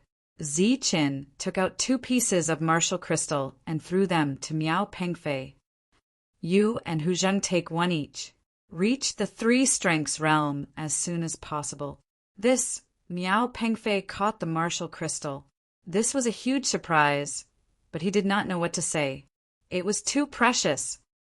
I'll go to Pofa City soon. When that time comes, I'll have to rely on you guys to maintain the current situation. It won't do if your cultivation is too low. Zichen said, "Ask Hu Zheng to come back. Make use of this time to cultivate." Miao Pengfei nodded and left. He looked very excited. Zichen looked at the ruins and sighed inwardly. That was close. He had expected the 6 strengths realm cultivators to come again. Therefore, he dug a tunnel in the room. After hearing the screams, Zichen went in without hesitation. Then, a powerful force attacked. The room was destroyed and even the tunnel was buried. According to the original plan, Zichen would come out from the tunnel and hide in Pofa City. However, when he came out from the other side, the 6 strengths realm cultivators had left. He changed his mind. After a few days, Zichen's power finally reached a critical point through the continuous feedback from his heart. Buzz. Chapter 5063. A portion of martial crystal source allowed Zichen to break through again and reach the 5 strength state. A powerful aura circulated around him and rays of rule light filled his vision. Zichen seemed to be in the midst of infinite rule light as all the rule light flashed before his eyes. As the rule light entered his eyes, Zichen's understanding of the world's rule light seemed to have improved. His control of the art of destruction was also more profound. Looking at the clear rule light, he seemed to have understood. Cultivation was about understanding the rule light. Only by understanding more rule light would one be able to improve their realm. That was the main purpose of the martial crystal. Now he seemed to have understood why he could possess a real body after reaching the 6th strength state. Because at that level he would have a deeper understanding of the world's rule light. Therefore, he would be recognized by the world's rule light and be granted a real body. Zichen seemed to have seen hope. As his realm continued to improve, as his realm deepened and his understanding of the world's rule light deepened. Would he be able to pass through it easily? After all, the sixth strength state could ignore the gravity of the world and fly in the sky. The higher his realm, the more authority he would have. Thump, thump. Zi-Chen's heart was beating vigorously as energy surged from it and spread throughout his body. After breaking through today, Zi-Chen would have nothing to fear from now on. He walked out of the room, and the 5 rays of light surrounding him were very eye-catching. A ray of light flew from the sky and stood in the air. It was the 6th strength state from the rebel army who had come twice. It was obvious that someone had tipped him off, so he had come again. However, he was obviously late this time. You've broken through. The 6th strength state stood in the air and looked at Zi-Chen in surprise. You've come to find trouble with me twice. The first time, you even launched a sneak attack. Looking at your character, I'm not surprised that the people you've trained are greedy for money. Zi-Chen had broken through and was no longer afraid of the 6th strength state. His words were full of ridicule and sarcasm. You're courting death. The 6th strength state's eyes were cold and murderous. He swooped down and slapped his palm toward Zi-Chen. This time, Zi-Chen was fearless and raised his palm to meet the attack. Boundless light of energy swirled around his body. Buzz! Countless threads appeared in Zi-Chen's palm and swept across the body of the 6 Forces Realm Cultivator. Chi! Chi! Chi! Chi! Zi-Chen's body slid backward and almost hit the house behind him. The 6 Forces Realm rose into the air once again. Some crisscrossing scars appeared on his body, and dark red blood stains appeared. Although they were not serious, he was still injured. The light surrounding his body also dimmed a little. The 6 Realms Cultivator stared at Zi-Chen in disbelief. A mere 5 Forces Realm Cultivator was actually able to injure him. Zi-Chen also looked at the 6 Forces Realm. Indeed, once one reached that realm, one would be able to possess a true body. Again, facing the 6 Forces Realm Cultivator, he was not afraid at all. The Slaughter Spirit appeared beside him and shot out like a bolt of lightning. The 6 Forces Realm Cultivator stretched out his hand, wanting to grab the light. Pooh! The light instantly pierced through his palm, and blood splattered in the air. The 6 Forces Realm Cultivator was stunned. The Slaughter Spirit turned into a ray of light and flew back to Zi-Chen's side. However, Zi-Chen also knew that this was the end. It was impossible for him to kill a 6 Forces Realm Cultivator. However, it would not be easy for the other party to kill him. Die! After suffering 2 losses in a row, the 6 Forces Realm Cultivator was enraged. He descended from the sky and charged at Zi-Chen. The bone rod appeared in Zi-Chen's hand, and he swung it forward. Buzz! A large amount of light scattered, surging with a powerful aura. Accompanied by a loud tremor, the 2 of them retreated. Bang! Zi-Chen's body directly smashed through the building and landed in the distance. There was still a certain gap between him and the 6 Forces Realm Cultivator. The 6 Forces Realm Cultivator's bloody palm attacked Zi-Chen again. Zi-Chen was not afraid at all. He blocked with the bone rod. Boom! Boom! Powerful energy continued to vibrate as the 2 of them fought. The energy ripples that spread out destroyed many buildings. The people nearby had already seen that the situation was not good. They fled far away and stood far away to watch the battle. Looking at the 2 of them fighting in front of them, their eyes were filled with shock. Zi-Chen was fighting against a 6 Forces Realm Cultivator with the strength of a 5 Forces Realm Cultivator, but he was not at a disadvantage at all. The weapon light that appeared at that time was extremely fast and very strange. It even posed a threat to the other party. Boom! The powerful energy collided, and the 2 of them retreated. Zi-Chen was relatively far away. He held the bone rod and pointed at the other party. He said sarcastically, "A 6 Forces Realm Cultivator actually fought to a draw with me. It seems that you are only so-so." Good, very good. The Six Forces Realm cultivator's eyes were filled with anger. He nodded and said, "Since you want to die, I will fulfill your wish." Chi! Chi! His body seemed to be burning. Countless flames surged, and the surrounding temperature suddenly rose. Go to hell! His fist landed as if it was carrying boundless flames that wanted to engulf and drown Zichen. Zichen's face changed. The energy around him was pushed to the maximum. He felt a strong threat from the other party's punch. This might be the strongest move of a Six Forces Realm cultivator. At the same time, he held the bone rod horizontally. At this moment, he did not try to be brave. Instead, he chose to defend himself. Boom! The powerful flames surged and landed on Zichen's body. His body started to distort rapidly, as if he could disappear at any time. Zichen, who was flying backward, saw this scene and his face changed drastically. At this moment, under the flames, his body seemed to have revealed its true form. It was like a thin piece of paper that was bent in the air and could be melted at any time. His Five Forces Realm cultivator was rapidly depleting. Perhaps when his energy was depleted, that would be the day his body would dissipate. Buzz! At this moment, energy kept surging from his heart to replenish his energy. Zichen landed on the ground. His face was still pale. His opponent's attack was too strange. You didn't die? When the Six Forces Realm cultivator saw Zichen, who was unscathed, he was shocked and looked like he had seen a ghost. He had used a Six Forces Realm cultivator's true body technique. Only by completely communicating with the rules of heaven and earth could he use such a move. He had a crushing advantage against those below the Six Forces Realm. However, his full force attack did not make Zichen disappear. The previous confrontation between the two was like a meeting between the real and the fake. The rules of heaven and earth were the judges. The real and the fake would be separated in an instant. However, Zichen was still alive.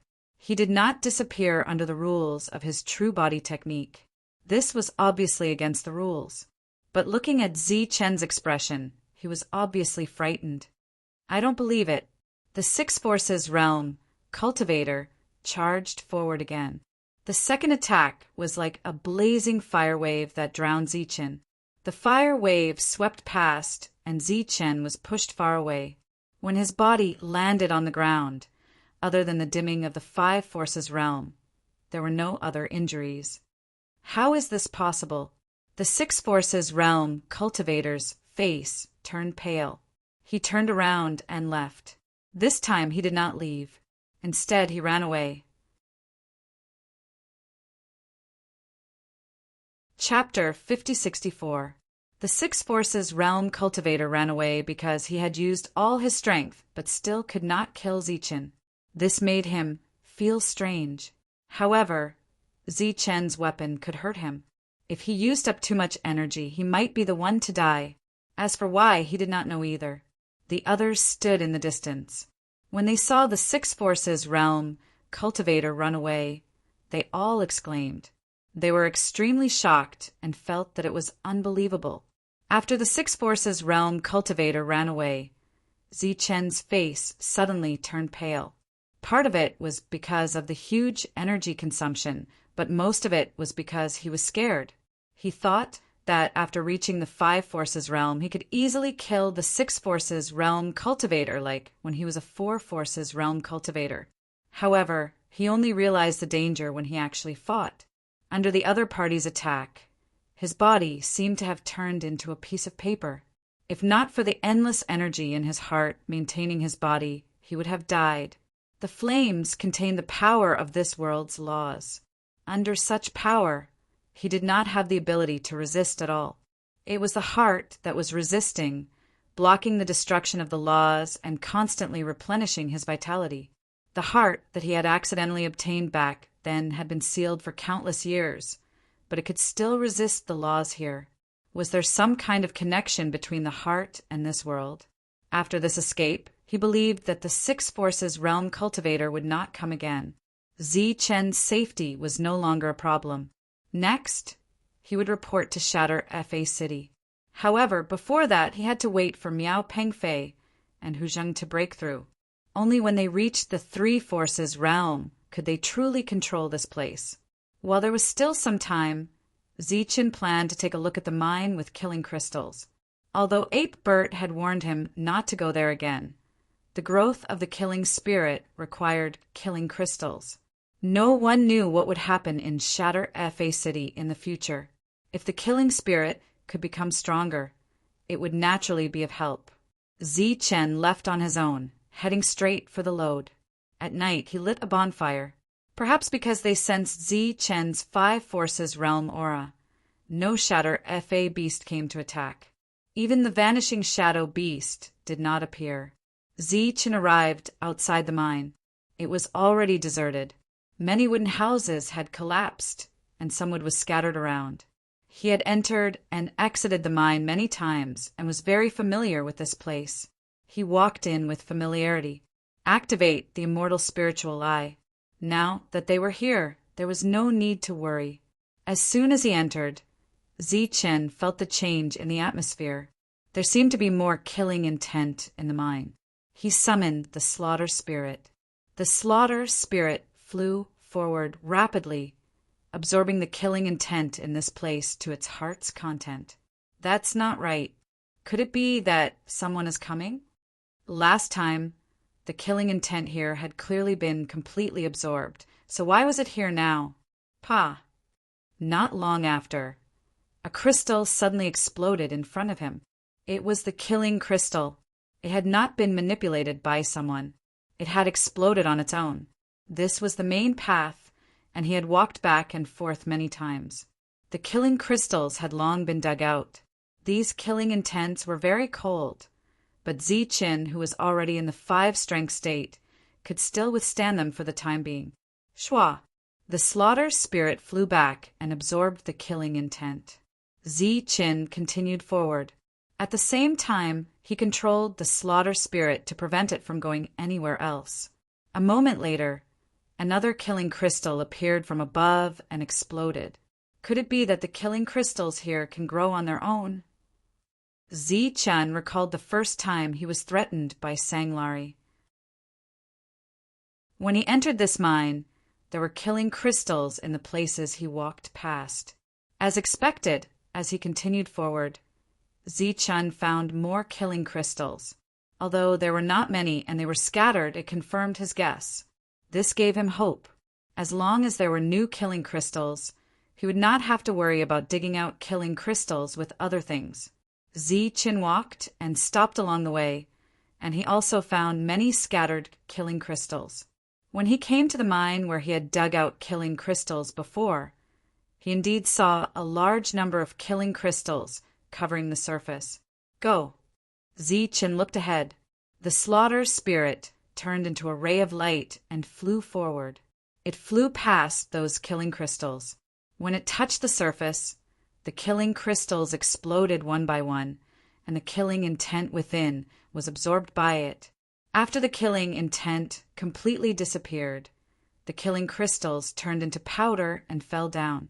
After a pile of powder, Zichen found another type of kill crystal. His expression changed slightly, and he did not dare to act rashly. He walked closer and looked at the killing crystal in front of him. At this moment, he estimated that this killing crystal was about 3 meters wide. Once he used the slaughter spirit to cut it open, the slaughter spirit would be able to absorb the killing intent within for a long time. However, at the edge, Zichen saw an arm. The arm was clearly visible, and he was not sure if there was a person inside, so he did not dare to act rashly. After leaving this cave, Zichen went to the next place. Last time he had seen an eye here, and it was even a moving eye. This time, the eye could not be seen because the surface was covered with new killing crystals. Zichen did not act rashly this time. Instead, he carefully dug out the killing crystals. After digging out nearly 100 killing crystals, he still did not see the eye. Could it be that there are more killing crystals here? Zichen dug out another 100 killing crystals, and he had obviously reached the place where he had seen the eye last time. However, there was still nothing out of the ordinary. As such, Zichen dug deeper until he had dug out a hole. He had dug out hundreds of killing crystals, but he still did not find anything. He put away some of the killing crystals and retreated, detonating the killing crystals in front of him. The reason why he kept some of them was because he wanted to take them to Pofa City. After all, he still needed to live there. One boundless killing intent exploded out, and it was like a tornado had appeared here. The mines all around trembled, and some rocks fell down. The slaughter spirit turned into a ray of light and rushed into the killing intent. It was like a whirlpool, absorbing the killing intent within at the fastest speed possible. Soon, the killing intent was absorbed, and Zichen, who had not found the eye, decided to let the slaughter spirit open up a path. The slaughter spirit started to dig forward, and the killing crystals that it touched exploded one after another. All of the killing intent was absorbed by it. Soon, there was a huge crater here, big enough to accommodate a person lying down. Zichen was sure that he had dug out too much. The eye that he had found before had disappeared. How did it disappear? Zichen could not understand. Could it be that what I saw last time was just an illusion? This possibility did not exist because he had been very conscious at that time. The eye had been closed at the beginning, but as he had stuck to the killing crystal and looked over, the eye had opened. However, the eye was now gone. Where did it go? Suddenly, Zichen's expression changed. It can't be that it came out by itself, right?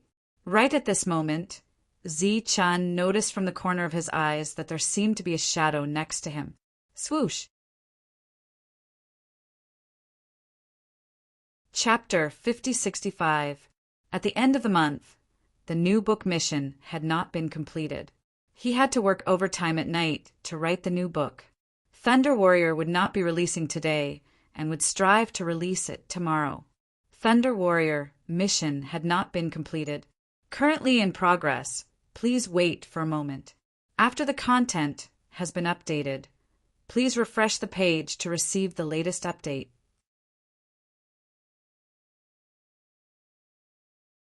Chapter 5066. Zichen turned his head and saw a disappearing figure. This made his expression change drastically. Could it be that an inexplicable existence had really walked out of the killing crystal? He chased after it, wanting to see what it was. After going out, it disappeared. It seemed like an illusion. Zichen felt a little scared. If the existence inside really came out, it would be troublesome. Would it be dangerous for him to wander around here? Next, Zichen was much more careful and didn't dare to dig casually. If it were any other time, he would turn around and run away. However, he was going to Pofa City this time. Thinking about the people he dealt with before, he might be plotted against. There might be some danger, so Zichen had to become stronger. He had already broken through his realm. It was too difficult to go further. He could only put his hope on the slaughter spirit. Next, he only dared to touch the exposed killing crystals and didn't dare to dig inside casually. Even so, he saw some strange things. Once he found something unusual, he immediately retreated and chose the next mine. Zichen appeared to be very careful as he walked through the tunnels.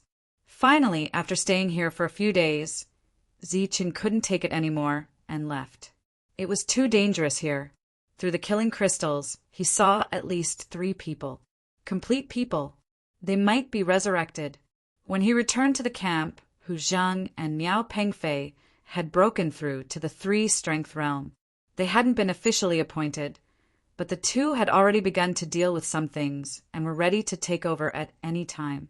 A few days later, Zichen communicated with the person who went out to deliver resources and left.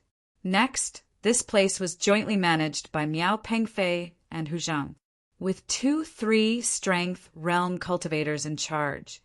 There naturally wouldn't be any trouble. Zichen used the token and entered Pofa City. Marcus received the news early in the morning and waited at the door. After Zichen arrived, he took Zichen to find 8-Bert. 8-Bert, who was in the 6th-strength realm, was the leader of a force in Pofa City. He controlled some mineral veins under his control. The camp where Chen was before was now under 8bert's charge. This time, there shouldn't be any big problems. On the way to Arbit's mansion, Marcus appeared very excited. In fact, he was quite moved by Chen's growth. When they first met, Chen was only in the 3rd force realm. But in such a short time, he had actually grown to the 5th force realm, the same realm as him. Moreover, it was said that he had already fought with a 6 forces state cultivator. He was truly powerful. Along the way, they would meet other people. When these people saw Chen, their eyes were very unfriendly. The news that Chen had a special weapon had spread throughout Shattering Law City, which made Chen somewhat famous, even though he had not yet arrived in Shattering Law City. As for what happened after that, everyone knew. After the Spellbreakers suffered a huge loss at the hands of Chen, the Spirit Casters also suffered a huge loss. They had already offended both Fa and Ling Fa. Now that Chen had entered the city, they naturally didn't have a good expression. These people wouldn't dare to make a move in the city. Unlike those Spellbreakers, Spirit Casters still know the rules. As they walked forward, Marcus explained, "However, once they leave the city, they will be free. Life and death are up to fate." Marcus pointed into the distance. "The outside of the city I'm talking about is not the place you came from, but outside of this city." Chen knew this. At this moment, when he looked up, he could see mountain peaks outside the city. There are also Spellbreakers. You have to be careful. They suffered a huge loss last time. They won't let it go so easily. Along the way, Marcus said a lot of things. Most of them were small things that Chen needed to pay attention to. At our realm, the effect of ordinary energy becomes very poor. We need to exchange it for even purer energy. Marcus took out a brilliant energy. This 100 strands of ordinary energy can be exchanged for 1 strand. We call it pure energy. Chen had seen this kind of energy before. After killing a 5 strengths realm martial artist, he obtained it from the ring. It was much purer than ordinary energy. However, he had tried to refine it before, but to no avail. After hearing Marcus's explanation, Chen knew that only when one reached the 5 strengths realm could one truly refine it. There's this one. Following that, Marcus took out another energy beam. Following the appearance of this energy beam, Chen seemed to see countless rules appearing in his vision. "What is this?" Chen asked in surprise. Just as Marcus took out this energy beam, the 5 strands of energy around him also showed an abnormality. "Elementary star magical energy," Marcus explained. "It requires 3,000 strands of ordinary energy to exchange for it. If a 5 strengths realm martial artist uses it to cultivate, their cultivation speed will be much faster. Where do I exchange for it?" Chen didn't have this kind of thing on him. Moreover, it required 3,000 strands of energy to exchange for it. This number wasn't small. If he exchanged for 10 strands, he would have 30,000 strands. The current Chen only had a few tens of thousands of strands of energy on him. Of course, the main reason was that he didn't embezzle other people's energy. At the same time, he also gave his own reward to the leaders as compensation. "The Hall of Spiritual Spells," Marcus said. "When we meet the Lord, I'll bring you there to take a look. You've been outside for so long, you should have a lot of energy on you, right?" Chen smiled bitterly. "About 100,000 Dao strands. How can it be so little?" Marcus couldn't believe it. One must know that Chen had killed many people. Just the time he killed the rebel Fred, he had obtained more than 100,000 strands of energy. "You didn't tell me before, so I didn't pay much attention to it and distributed the energy to some people," Chen explained his management style outside. After hearing this, Marcus repeatedly gave Chen a thumbs up. I'm impressed. There aren't many people like you in this world. Now, the leaders outside are all trying their best to embezzle as much as possible. The two of them went to Ape Bot's mansion. Ape Bot said some words of encouragement and then officially gave Z Chin a token that belonged to him. Next, he could use the token to go to the outside world. However, every time he went out, he would need to consume energy. After receiving the token, Marcus took Z Chin to the Hall of Spiritual Spells to exchange for resources. As for his residence, Marcus had already arranged it. It was right next to his. The Hall of Spiritual Spells was a large hall with 3 floors. There were many spiritual spell practitioners going in and out, and the lowest realm was the 4th strength realm. Marcus explained. Most of these 4th strength realm practitioners are here to exchange for a type of crystal that is second only to pure energy. 10 for 1. Healing speed is good, but cultivation speed is not, unless they can exchange for martial crystals. There are martial crystals here? Z Chin asked curiously. If you're lucky, you can find them. Under normal circumstances, you won't find any, Marcus said, because martial crystals are rare items. Everyone is too busy collecting them. How can they be placed here? Chapter 5067. The Hall of Spiritual Spells had 3 floors, and there were many people coming and going. Naturally, they were all spiritual spell practitioners. We exchange items in the Hall of Spiritual Spells. As for those spell breakers, they have their own spell breakers. They usually don't come here. The two of them entered the Hall of Spiritual Spells and saw many counters. In front of the counters, there were many beams of energy. Z Chin saw killing crystals among them. He was a little surprised that there were such things. Marcus said, "Don't be surprised. A large portion of the killing crystals here came from you. They were originally rare items, but not anymore." Z Chin walked forward and saw the price. 2,000 energy points could be exchanged for 1 killing crystal. Z Chin had helped Marcus obtain many killing crystals. If they were to be converted to energy points, it would be a sky-high price. This was also why Marcus was willing to spend a lot of manpower and resources to search for Z Chin. He even gave Fred 100,000 beams of energy in exchange for Z Chin's safety. However, Z Chin knew that the account could not be calculated like this. He was the one who dug up the killing crystals. However, there were too many people who had contributed. These people needed to be paid. Moreover, compared to the people before him, Marcus treated him the best. These killing crystals should be of the lowest grade. For those who are in the 4-strength state and below, they are considered good items. However, at our level, their effects are not that obvious. Marcus explained, for example, martial crystals are no longer effective for us unless it is the source of martial crystals. It is the same for killing crystals. If you want to make your weapon stronger, you need a source of killing crystals of a higher grade. What is the source of killing crystals? Z Chin asked. Back then, in the mine, there was not much else, but there were many killing crystals. It is a killing crystal that contains some foreign objects. Marcus lowered his voice. However, this thing is too dangerous. Therefore, it is called a taboo. If you are lucky enough to dig up a palm, then the palm is the source of the killing crystal. As long as you refine the killing intent in the palm, the grade of your weapon will naturally increase. You can even refine it and use it directly. It will become a real killing weapon.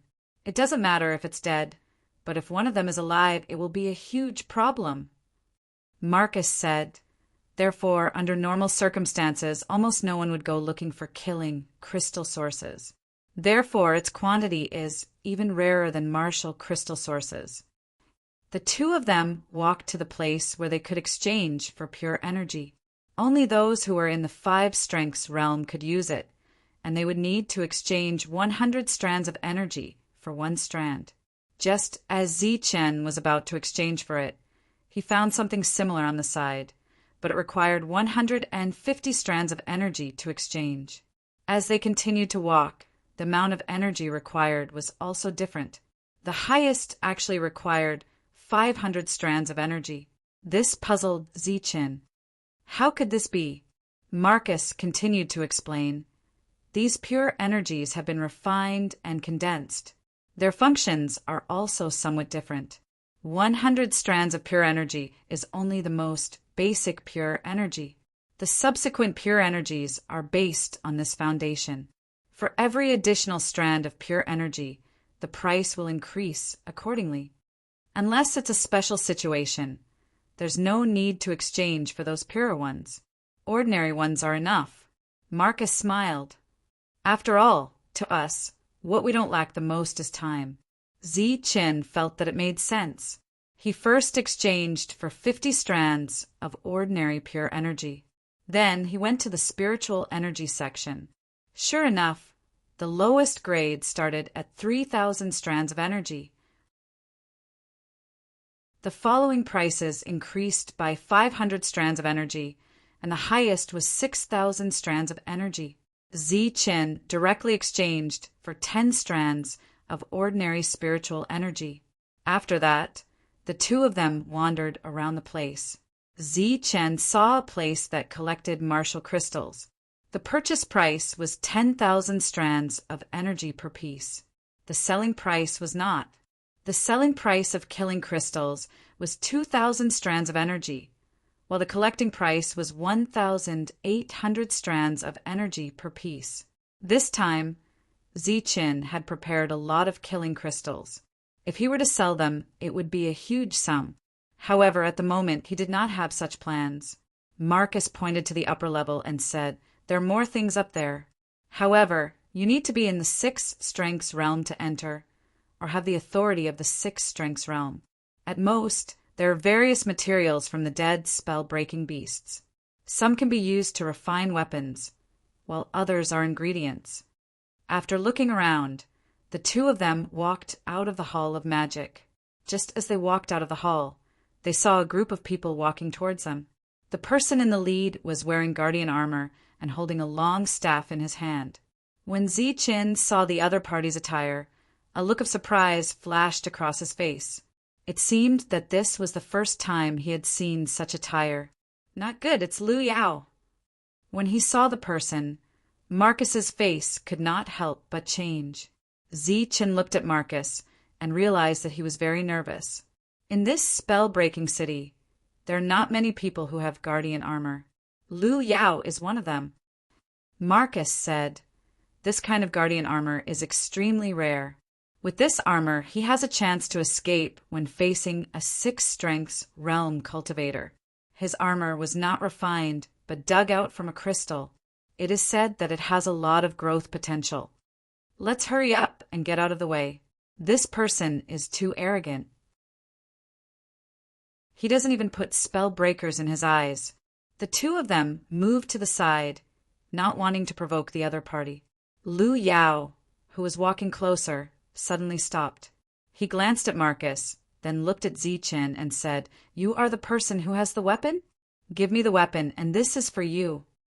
Lu Yao stretched out his hand, took out 3 kill crystals, and threw them on the ground. "Exchange." Marcus's face changed. He did not expect the other party to come for Ziqin. This made him feel that he was in trouble. After all, Lu Yao was different from other 5 strengths realm cultivators. With the guardian armor, he was a true powerhouse. Ziqin looked at Lu Yao and frowned slightly. "Why? You think it's too little? I'll give you 2 more. He took out another 2 kill crystals and threw them on the ground with an arrogant attitude. "Kid, if you know what's good for you, quickly take the things and leave. 5 kill crystals in exchange for your weapon. You've struck gold." "That's right. Hurry up and thank Lu Yao." The few people following Lu Yao immediately started to jeer. Ziqin glanced at them and clearly saw that they were up to no good. Since they were deliberately targeting him, there was no need to be patient. With a flash in his hand, he took out 10 kill crystals and said, "Use these to exchange for your armor." With that, Ziqin threw the kill crystals in his hand, and they landed at Lu Yao's feet.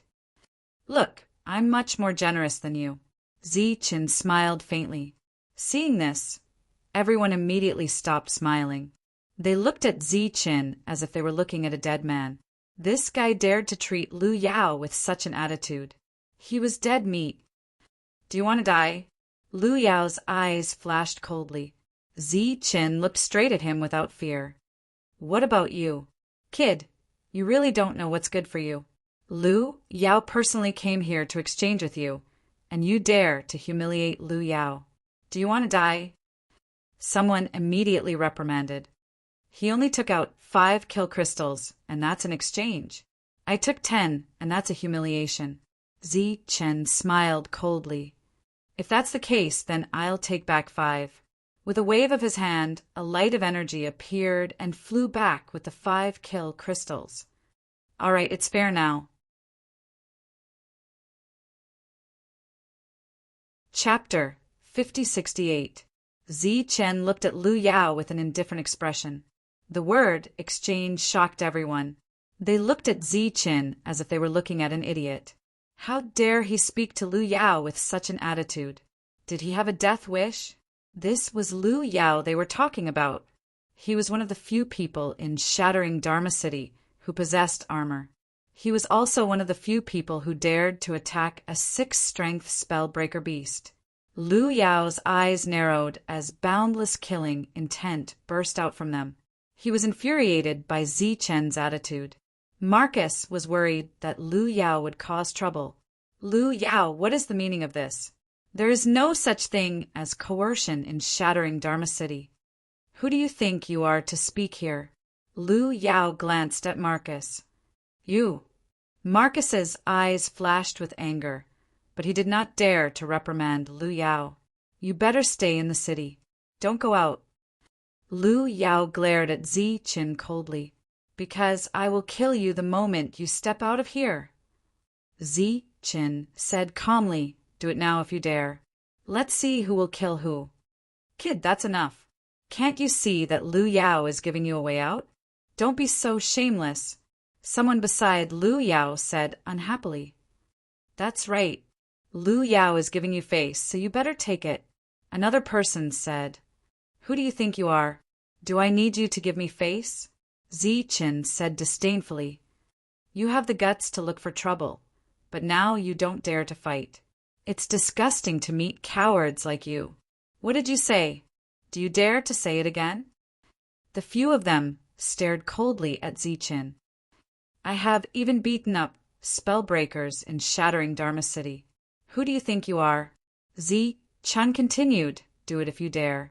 If I don't beat you until you kneel and call me your grandpa, I will never step into shattering Dharma City again. Marcus was anxious. Zichen was obviously provoking them. Zichen did not know Lu Yao's methods, but Marcus knew that Lu Yao was not someone to be trifled with. Come with me outside the city if you dare. Lu Yao's eyes spat fire as he issued a challenge. If you have the ability, then fight here. If you don't, then scram. You're so King annoying. Zichen waved his hand and put away the 5 killing crystals. Those who don't know would think that you're amazing. Of course, he wasn't afraid of these guys. If these people dared to make a move, he wouldn't mind sending them to heaven. Of course, this was his first time here, so Zichen wouldn't take the initiative to attack. At this moment, many people were watching the scene. Some of them had mocking expressions on their faces, while others had evil intentions in their eyes. In order to reduce the amount of trouble that would follow, Zichen did not mind using these idiots to establish his authority. You don't have the guts to make a move, yet you all dare to provoke me. You're not even as good as those spellbreakers who lost to me. You deserve to be looked down upon. Zichen was obviously deliberately fanning the flames and provoking him. You're courting death. Lu Yao was enraged. Light swirled around his body and he was about to attack. Don't be rash. The expressions of the people beside him changed drastically and they quickly stopped him. Things were indeed a little unexpected. They thought that with Lu Yao's reputation, they could easily intimidate the other party. They wanted to show him who was the boss first, and then find time to deal with him. They didn't expect this kid to be so difficult to deal with. Not only was he not afraid, but he was also deliberately provoking him. To be honest, if the two of them really fought, they believed that Lu Yao could kill Ziqin with a single blow. However, there were rules. They weren't spellbreakers, so they didn't dare to violate them. At this moment, they could only suffer in silence. Bad luck. I forgot to look at the almanac before I left. I met a bunch of idiots. Ziqin walked away, cursing. Marcus caught up with him. The surrounding people's gazes followed Ziqin. Many of them had cold looks in their eyes. Marcus followed beside Ziqin, feeling the pressure on his back. On the other hand, Ziqin's expression was calm, and he wasn't affected at all. After walking far away, Marcus said worriedly that Lu Yao's combat power is very strong, especially his defense. He's not even afraid of a 6-force spellbreaker beast. This time, you've provoked him. This matter will be difficult to resolve. Ziqin said, "Don't worry. I don't intend to let him go." Marcus looked at Ziqin in surprise. His armor is good. It should suit me well. Ziqin's answer gave Marcus a shock. Are you serious? In this place, resources are hard to come by. Since someone has taken the initiative to come to me, there's no need to miss it. Looking at Ziqin's serious expression and thinking about Ziqin's battle record, he began to pray for Lu Yao. Perhaps this guy had made an unwise choice by provoking Ziqin. After returning to his residence, Ziqin took out a strand of pure energy to refine. It was indeed much purer than ordinary energy, but it wasn't very useful to Ziqin. After refining this strand of pure energy, Ziqin took out another strand of spiritual energy. This kind of energy was quite compatible with him. When he refined it, it felt like he was refining martial crystals. Of course, it was just an illusion. It wasn't really comparable to martial crystals. Even if martial crystals were useless to those at the 5-force realm, it was still much stronger than spiritual energy. However, no one would waste such a precious item. Hey, who's here? Ziqin heard a voice coming from outside the door. A 5-force realm who just came in. I heard that he offended Lu Yao. Lu Yao said that whoever can twist his head off will be given 20 killing crystals. Another voice sounded. Ziqin heard the voice and walked out. He saw 2 people at the 4-force realm standing outside the door. As soon as he came out, the 2 of them walked away. Looking into the distance, there were many people. They stood in the distance and pointed at this place. Among them, Ziqin saw some familiar faces that he had been outside before. He frowned slightly. Marcus also walked out from next door. Seeing this situation, he knew that something was wrong. Ziqin had just arrived, and it was obvious that there was already trouble. As Ziqin walked out, no one said anything sarcastic. However, there were still many whispers. At this moment, there was a commotion. The crowd suddenly separated, and a group of people walked out. These people were all spellbreakers. In this place, spellbreakers seemed to be superior to others and didn't put anyone in their eyes. We meet again. Phoebe, who was among the spellbreakers, looked at Ziqin indifferently. Salali and the others also had extremely cold eyes. The people who were beaten up by him last time were all here. All of them had unfriendly gazes.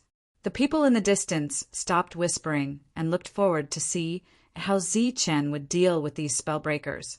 One should know that they didn't follow the rules. If they wanted to attack, it would be a matter of minutes. Ziqin looked at them and said, "Long time no see. Why, you have martial Jingshi again? What do you mean?" Salali looked at Ziqin coldly. She was the first to come into contact with Ziqin. Back then, Ziqin was only at the 2-force realm. However, not long after, he had reached the 5-force realm. If she didn't have other opportunities and broke through, she might not be as good as him. "If you don't have martial Jingshi, don't provoke me." Ziqin's voice was cold. "I'm very busy. I don't have the time to beat you up. As soon as he said that, there was an uproar. Obviously, no one expected Zi Chen's opening statement to be such a blatant threat.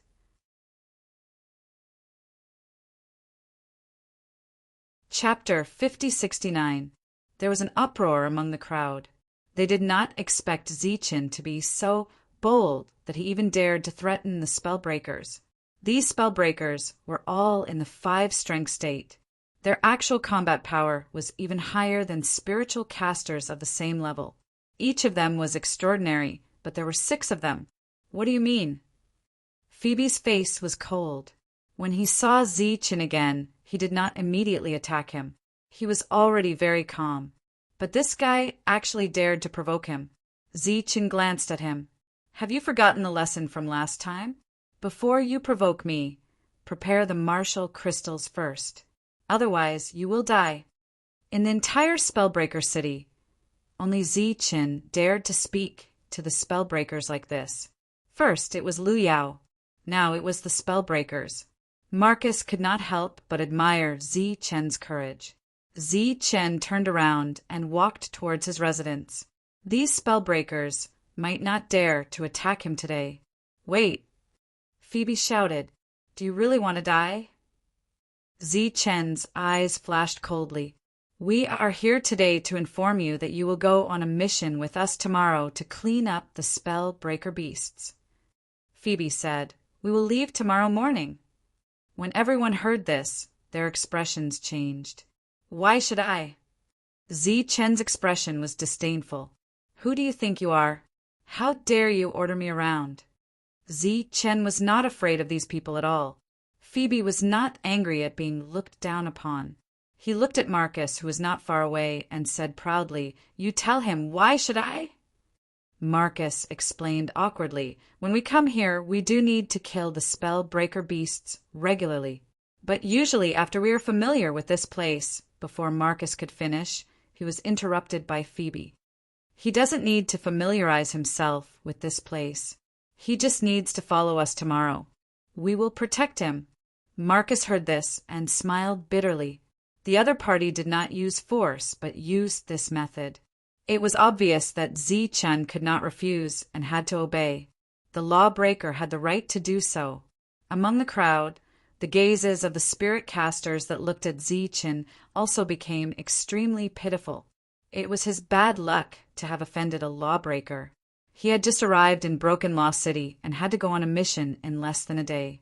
Looking at their expressions, it was obvious that something unexpected would happen in tomorrow's mission, and Zichen was bound to die in that accident. For a moment, many people looked at Zichen as if they were looking at a dead man. Similar incidents had happened far too many times in the past. You're in such a hurry to call me out. Aren't you afraid that I'll kill you one by one outside? Zichen's voice was cold. He knew very well what these people were up to. What are you talking about? No matter if it's a spellbreaker or a spirit caster, infighting is forbidden. Everyone's enemy is the spellbreaker beast. Only by working together to kill the law-breaking beast can everyone survive better. Butterball and Kant finally spoke, but it was obvious that no one believed his words. Once Zichen left tomorrow, he would definitely not be able to return. Is that so? Then you're on your own. Zichen smiled coldly and walked back to his room. Zichen was not surprised that these few fellows came to find trouble. What he did not expect was that these people could not hold themselves back and did not even want to wait for a day. The faces of Phoebe and the rest were also cold. Zichen's attitude was too arrogant. What are you all looking at? Why aren't you scramming? After turning around and looking at the group of spirit casters, he scolded without holding back. Even though the group of spirit casters were angry, none of them dared to say anything at this moment. They turned around and left. Facing a lawbreaker, for many years, no spirit caster had the upper hand. Of course, Zichen was an exception. A few people were still standing there and did not leave. The leader was Liu Yao. You're not leaving because you're waiting for us to chase you away? Phoebe's expression was cold. He knew that Liu Yao was somewhat famous among spirit casters. However, in front of lawbreakers, he was still nothing. Liu Yao cupped his fists towards Phoebe and said, "I want to ask, are you still lacking people in your team tomorrow?" No, hurry up and scram. Now, when I see spirit casters, I get angry." Phoebe waved his hand as if he was chasing away flies. "Damn it, why don't you take a look at yourself? You still dare to come licking my face." The smile on Liu Yao's face froze. He came with sincerity, but did not expect that his warm face would be stuck on a cold butt. After all, he was a famous person among spirit casters. To be looked down upon like this. His expression was a little ugly. At this moment, Butterball and Kant asked, "Why are you asking this?" Liu Yao said, "I want to kill Ziqin, but I don't have the chance. If you lack people..." Although it was not appropriate to say these words in the city, there was no one here. Moreover, with law-breakers around, no one would care. "Yes, your chance is here." Kant immediately said, "Tomorrow you will come with us." Kant, who was speaking, looked at the others. Although Liu Yao was not worth mentioning among lawbreakers, he was somewhat famous among spirit casters. His combat strength was not ordinary. If he was willing to kill Ziqin, they would be happy. Immediately they nodded. At the same time, they looked at Liu Yao and found him more pleasing to the eye. Marcus quietly left the mansion and went to look for Albert. Once Ziqin left tomorrow, he would definitely be in danger. He wanted to help plead for leniency and see if he could not go on a mission first. This Ziqin really knows how to cause trouble. He has only been here for a day, and he has already caused 2 troubles. Albert frowned when he heard this. Although he had expected this, it was still too fast. 1 Liu Yao and 6-5 strength realm lawbreakers. Just thinking about it gave him a headache. "Sir, it's not that Ziqin wants to cause trouble. It's that they are deliberately looking for trouble," Marcus said. "Now, can you..." Without waiting for Marcus to finish, Ape Bert shook his head. "We've already troubled the higher-ups last time. If we go again, I'm afraid we won't be able to help and will be punished." Ape Bert thought for a moment and said, "Go tell Ziqin to be careful. He doesn't have to complete the mission. Try to stay alive." Marcus saw that the Lord was troubled and did not say anything else. After returning, he could only pass on the message to Ziqin. Ziqin looked at Marcus and smiled. The other party was really good to him. "Don't worry, I won't die so easily." A cold glint flashed in Ziqin's eyes. "If I want to break through quickly, I naturally have to take some risks." When Marcus heard this, his expression changed. He looked at Ziqin in disbelief. "They want to cause trouble for me, and I happen to want to have a heart-to-heart talk with them." Ziqin sighed. "After all, I'm new here and don't know the people here. They took the initiative to find me. It's a timely help. It's really touching. Moreover, we're just taking what we need." Looking at Ziqin's confident smile, Marcus felt more at ease. Early the next morning, Phoebe came. As if worried that Ziqin would not go, the 6 of them came and personally asked Ziqin to go on a mission.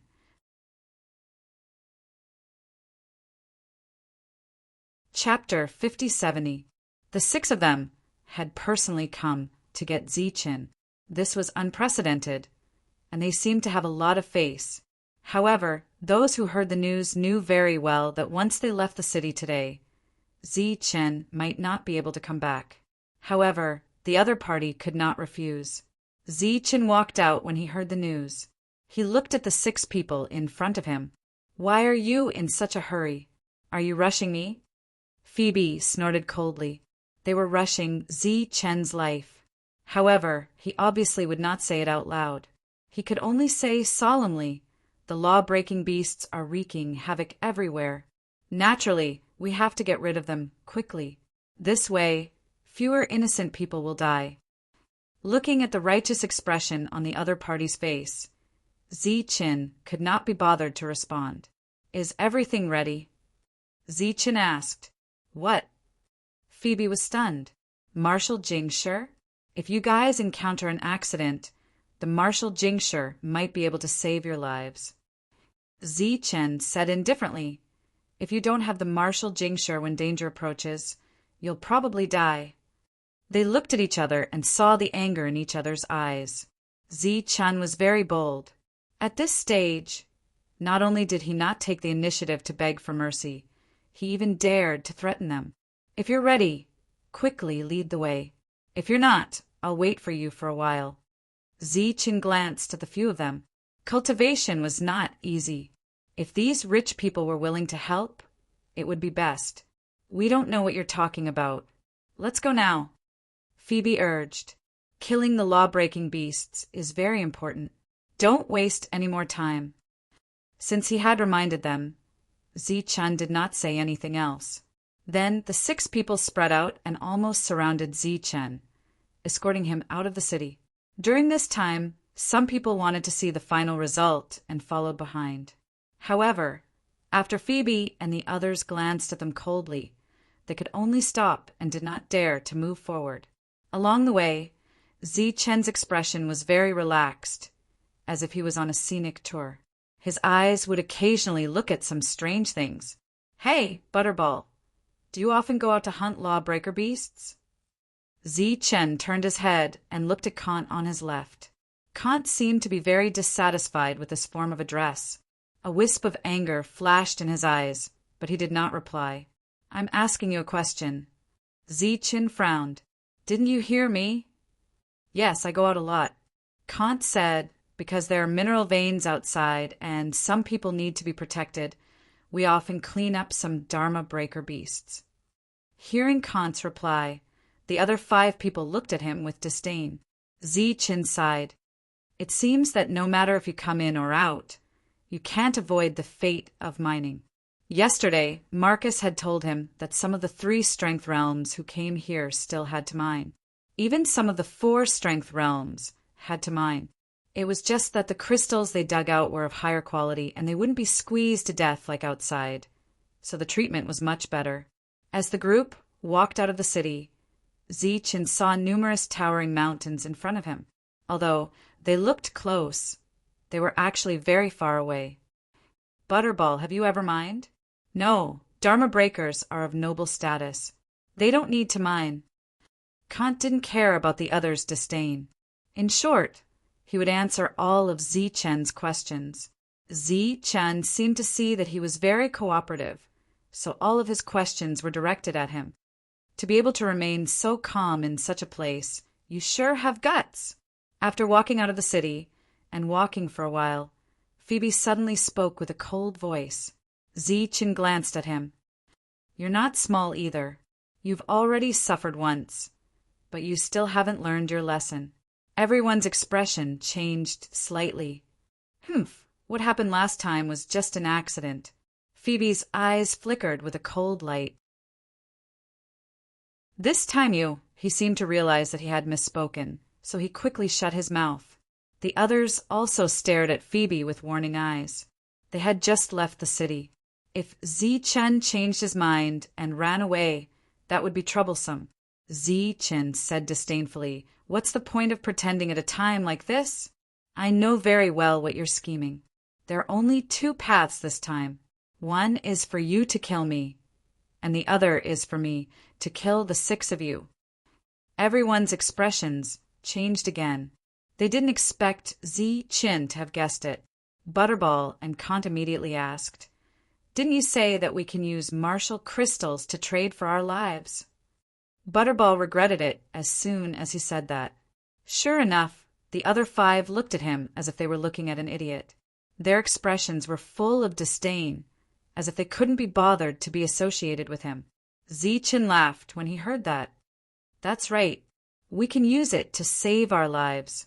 He looked at Kant. There's nothing to be embarrassed about. Actually, among the 6 of you, you're the one who knows best. People like you usually live a long life. Follow me from now on. What nonsense are you talking about? Without waiting for Kant's reply, Phoebe said indifferently, It's always you spiritual spellcasters who follow behind us like dogs. When was it your turn to be the boss? That's right. You'd better correct your attitude, Salali said coldly. In this Dharma Shatterer city, we Dharma Shatterers are the noblest. We haven't arrived yet. Zichin frowned. You're courting death. You've chosen a little too far.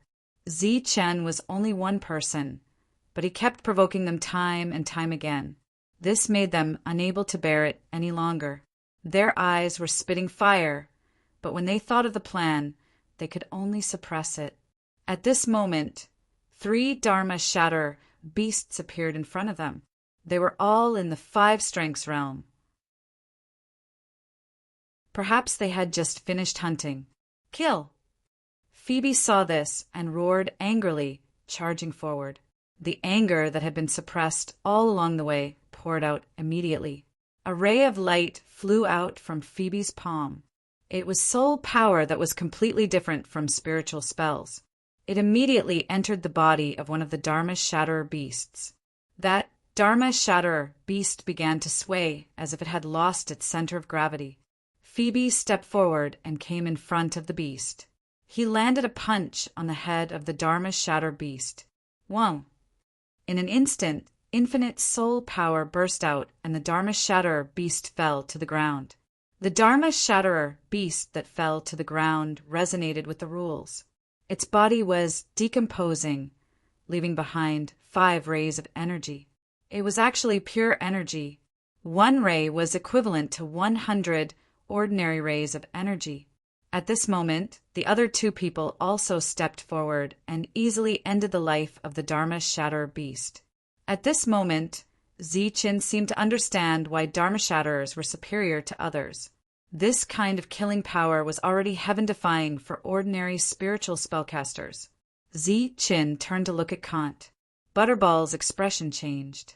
He took a few steps back and guarded against Zichin. The other 2 people also mobilized their energy. There were 6 of them. At this moment, 3 of them had left. If Zichin attacked at this moment, they would be in a very passive position.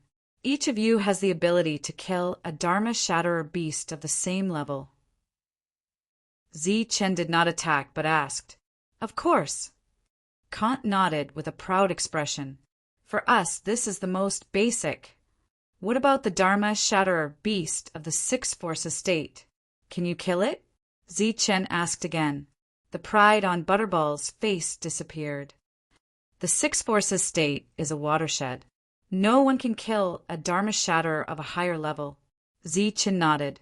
It seemed that even though the soul power of a Dharma Shatterer was strong, there was still a limit. At this moment, Phoebe and the other 2 walked back. The 6 of them once again guarded Zichin as he moved forward. This time, after moving forward for a few miles, Zichin saw someone standing in front, seemingly waiting.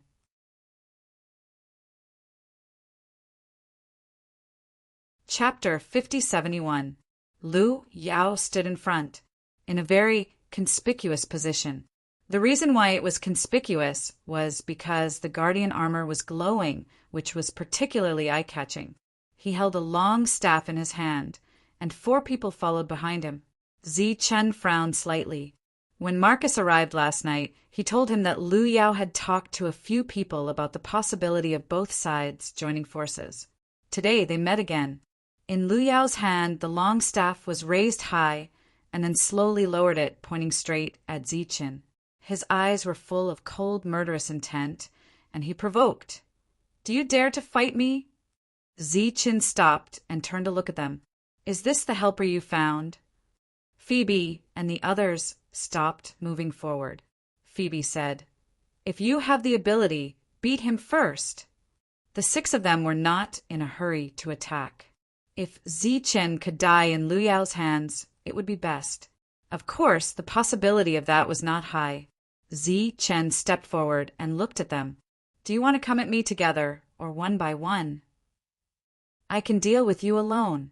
Lu Yao waved the long staff in his hand, looking extremely confident as he walked forward slowly. Zichin nodded and said, All right, but I'll be blunt today. If you want to fight me, you must prepare the martial crystal in advance, or I won't let you live. The expressions of the people behind Lu Yao changed. Of course, they were not afraid of Ziqin, but they felt that this weirdo was still so greedy even when he was about to die. "You're courting death." Lu Yao suddenly sped up and smashed the long staff in his hand. A long saber appeared in Ziqin's hand, and he blocked in front of him. Light shone, and the blade trembled. Clang! The two weapons met, creating a powerful ripple. "Lu Yao, be careful. That guy is good at sneak attacks." Someone behind reminded him, worried that Lu Yao would be careless. Wang! There was a strong vibration, and the two of them retreated. Ziqin did not use the slaughter spirit. Lu Yao's armor glowed, forming an amazing defense. He moved forward again, and the long staff smashed down with full force. Ziqin was still blocking and did not take the initiative to attack.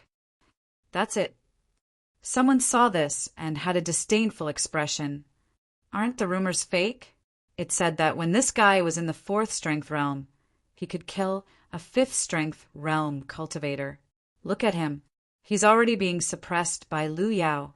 He'll be beaten to death in a few rounds. When the people who followed Lu Yao saw this scene, all of their worries disappeared. Ziqin, who was fighting against Lu Yao, kept retreating. He couldn't withstand Lu Yao's power at all. Although the long saber in his hand was of a good grade, it was clearly not as good as the long staff. At this moment, there were already several cracks on it. "We still can't be careless. I heard that he has a strange weapon on him," one of them said. "Even now, he still hasn't used it. It's obvious that the rumors are exaggerated." Perhaps after seeing Lu Yao's astonishing defense, he knew that it would be useless even if he used it. These people discussed animatedly with relaxed expressions. The previous tension had disappeared without a trace. How could this be? Phoebe and the others were in disbelief. They didn't think that Lu Yao alone could kill Ziqin. The reason why he had agreed to let them come was because he wanted them to exhaust some of Ziqin's strength. However, the reality seemed to be much better than they had expected. Ziqin couldn't resist Lu Yao's attacks at all. He was retreating step by step. Furthermore, that weapon was on the verge of being destroyed. "He hasn't used that light yet. Don't be careless." Butterball and Kant cautioned cautiously. They had experienced Ziqin's strength, so they didn't dare to be the slightest bit careless. Sanlali also nodded and said he's very cunning. "We just have to be cautious." Boom, boom, boom. A powerful energy surged in front of them. Ziqin kept retreating. The long saber in his hand was chipped more and more. "Is this all you've got?" Lu Yao looked at Ziqin and said disdainfully, "Is this what gives you the right to be arrogant?" In the next moment, the long staff in his hand smashed down again. The long staff released a dazzling light, and an almost violent energy surged out. Boom! In the face of this attack, the long saber in Ziqin's hand was completely broken. The powerful energy surged, and his body was pushed back several meters. The people brought by Lu Yao were cheering loudly. They were very excited. What is this guy doing? Butterball and Kant were very confused. Ziqin couldn't be so weak. If he was so easy to deal with, why did the 6 of them have to spend so much effort? Why did he let them suffer such a big loss? Could it be that Ziqin hasn't made a move yet because of Lu Yao's defense? Phoebe guessed. Can his defense really block Ziqin's attack? This was very likely. For a moment, they were a little excited. If that was the case, they didn't mind immediately killing Lu Yao and taking the armor. Go to hell! Lu Yao jumped high and smashed down with the staff with both hands. That's enough playing. It's time to end it. Ziqin threw away the saber in his hand. The next moment, the bone staff was in his hand. He didn't attack. He was still blocking horizontally. The long staff landed on the bone staff. There was a loud explosion, and countless ripples spread out. That's it. Amidst the cheers of those people, Ziqin used the light of Sprite commandeering. Uft! Like a flash of lightning, it directly pierced through Lu Yao's head. The armor could only protect the body, but it couldn't protect the head at all. In addition, the light of sprite commandeering was too fast. Lu Yao's body swayed. He couldn't react at all. What are you waiting for? Hurry up and heal your injuries. Zichen looked at him and kindly reminded him. Heal my injuries. Lu Yao gritted his teeth, but just as he opened his mouth, the light came again and pierced his head. The cheers behind turned into cries of surprise, and it was a cry of fear. The energy around Lu Yao's body no longer listened to him. He finally sensed the danger. He retreated with fear in his eyes. At this moment, the bone staff in Zichen's hand swept forward. Half of Lu Yao's arm was gone. It was originally half of his body, but the armor blocked the light of the bone staff. It was obviously a good thing. Zichen's eyes lit up. He attacked again. Lu Yao's other arm was also gone, and the ring fell to the ground. Don't kill me, don't kill me. Lu Yao shouted in fear. At this moment, he was finally afraid. As for the people in the distance, they were so scared that they retreated. They didn't expect Zichen to be so terrifying. Phoebe and the others looked at each other, and they all had an expression of as expected. Zichen walked in front of Lu Yao and looked at the terrified man. He said, "Don't be afraid. I won't kill you, even if you don't have martial crystals on you." As he spoke, he directly took off the other party's armor and put it on in front of everyone. The armor shone and could shrink on its own. It fit him very well. He was very satisfied. Then he picked up Lu Yao's long staff and said, "Don't worry, I won't kill anymore after taking this. We still have to talk about principles."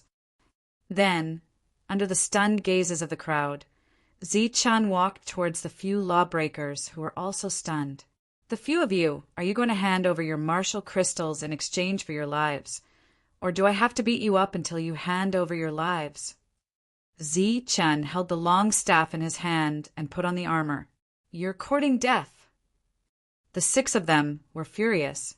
They obviously wouldn't give in just like that. Zichen, who had snatched Lu Yao's equipment, raised the long staff at the 6 of them. He smashed it down. Without hesitation, a sharp whistling sound was heard. "Go to hell." The 6 of them were all in the 5-strength state and were lawbreakers. Naturally, they were not afraid of Zichen and began to fight together. Then, under the shocked gazes of the crowd, Zichen withstood the attacks of the lawbreakers and knocked them down with one strike. In less than 10 breaths of time, the 6 of them who were full of confidence earlier began to beg for mercy. "I have martial crystals." Butterball and Kant reacted the fastest. They immediately took out a piece of martial crystals and raised it. He had prepared it long ago in case something happened.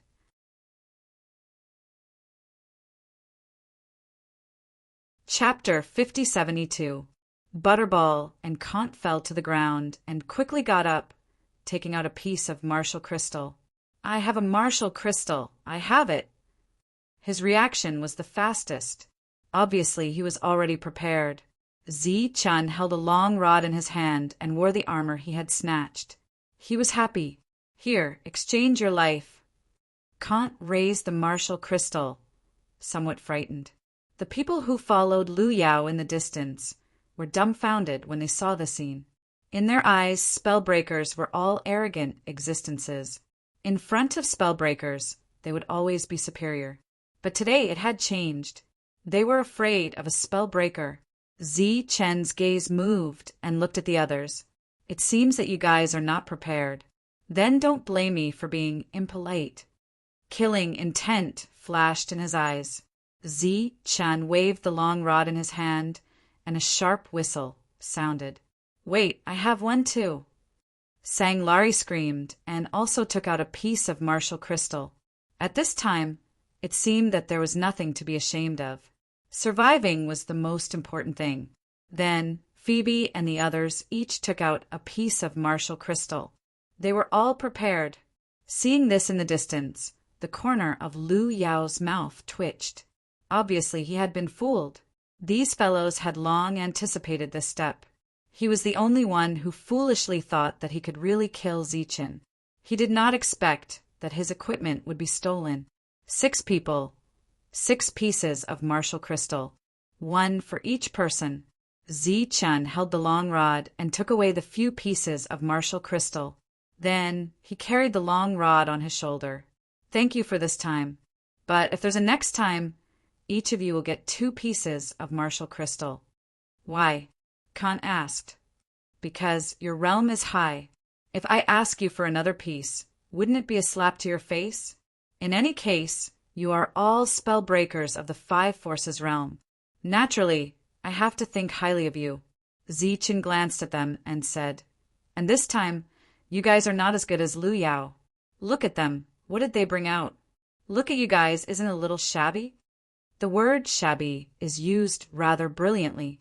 This is the first time in many years that someone has used this word to describe a spellbreaker. A calm voice came from the front. When Zichin heard the voice, he immediately turned his head. His expression was full of vigilance. There was a person standing there. In this environment, there was no light that represented power around him. This made Zichin's expression change. This person was at the 6 forces realm. Spike, you're finally here. After seeing the other party, Phoebe and the others all had happy expressions on their faces. Lu Yao was stunned for a moment before he sneered. Clearly, he didn't expect them to have prepared such a backup plan. There was no doubt that Zichin was going to die. The expressions of those who had retreated in the distance also changed at this time. 6 forces state? Zichin looked at the other party.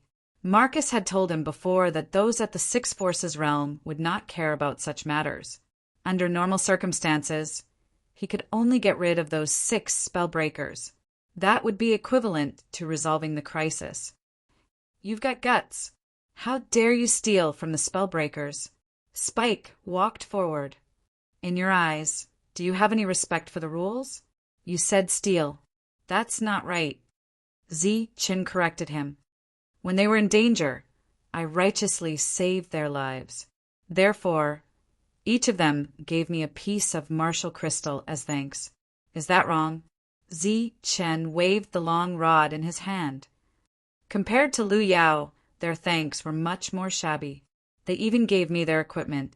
Lu Yao was so angry that he wanted to vomit blood. This guy was obviously lying through his teeth.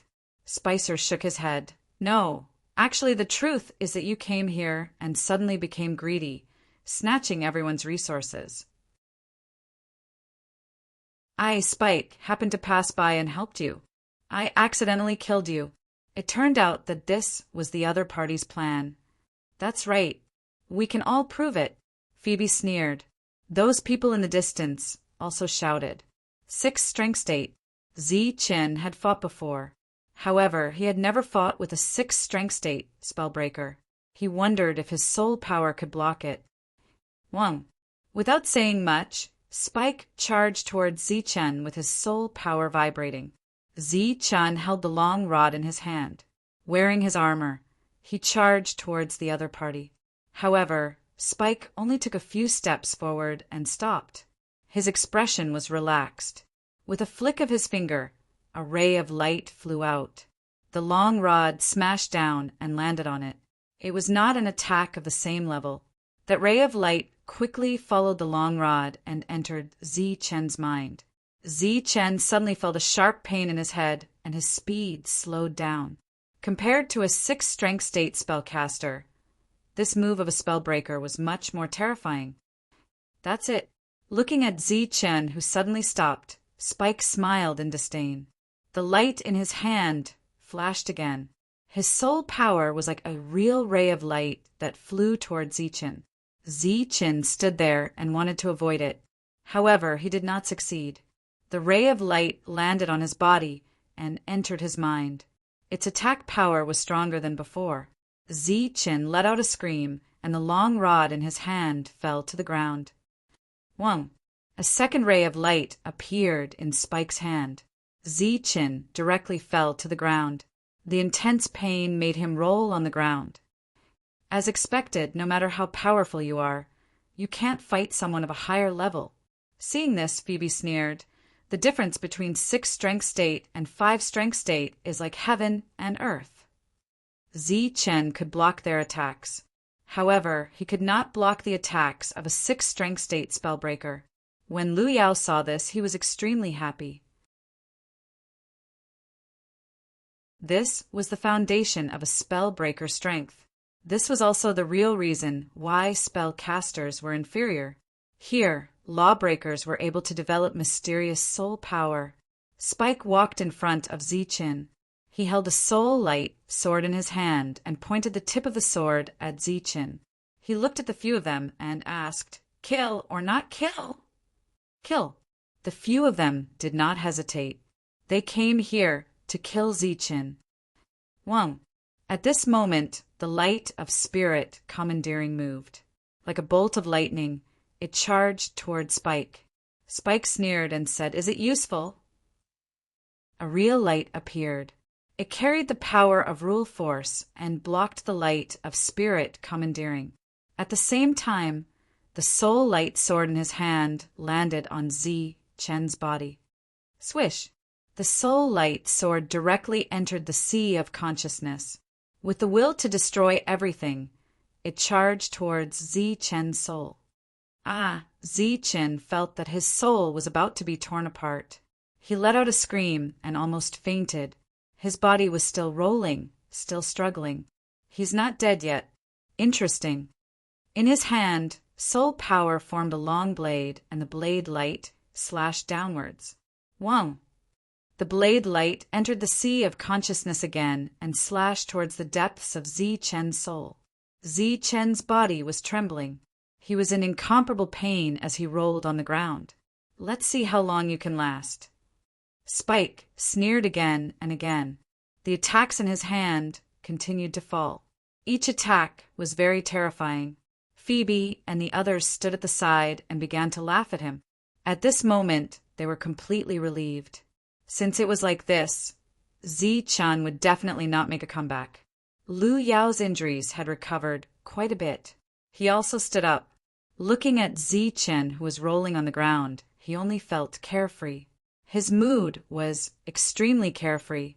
The crowd in the distance was the same. Again, Spike's attack did not stop.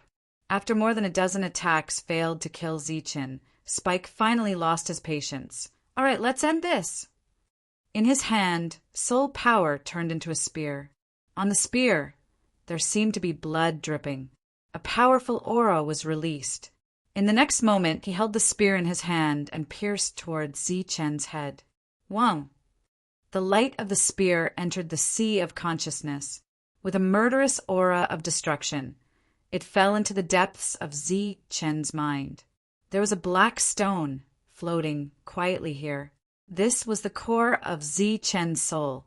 The spear passed through the sea of consciousness and landed on the black stone. Pa! With a soft sound, a crack appeared on the black stone. You're tuning in to the Thunder Spear YouTube channel. Don't forget to subscribe and join us on this journey to catch the most captivating stories.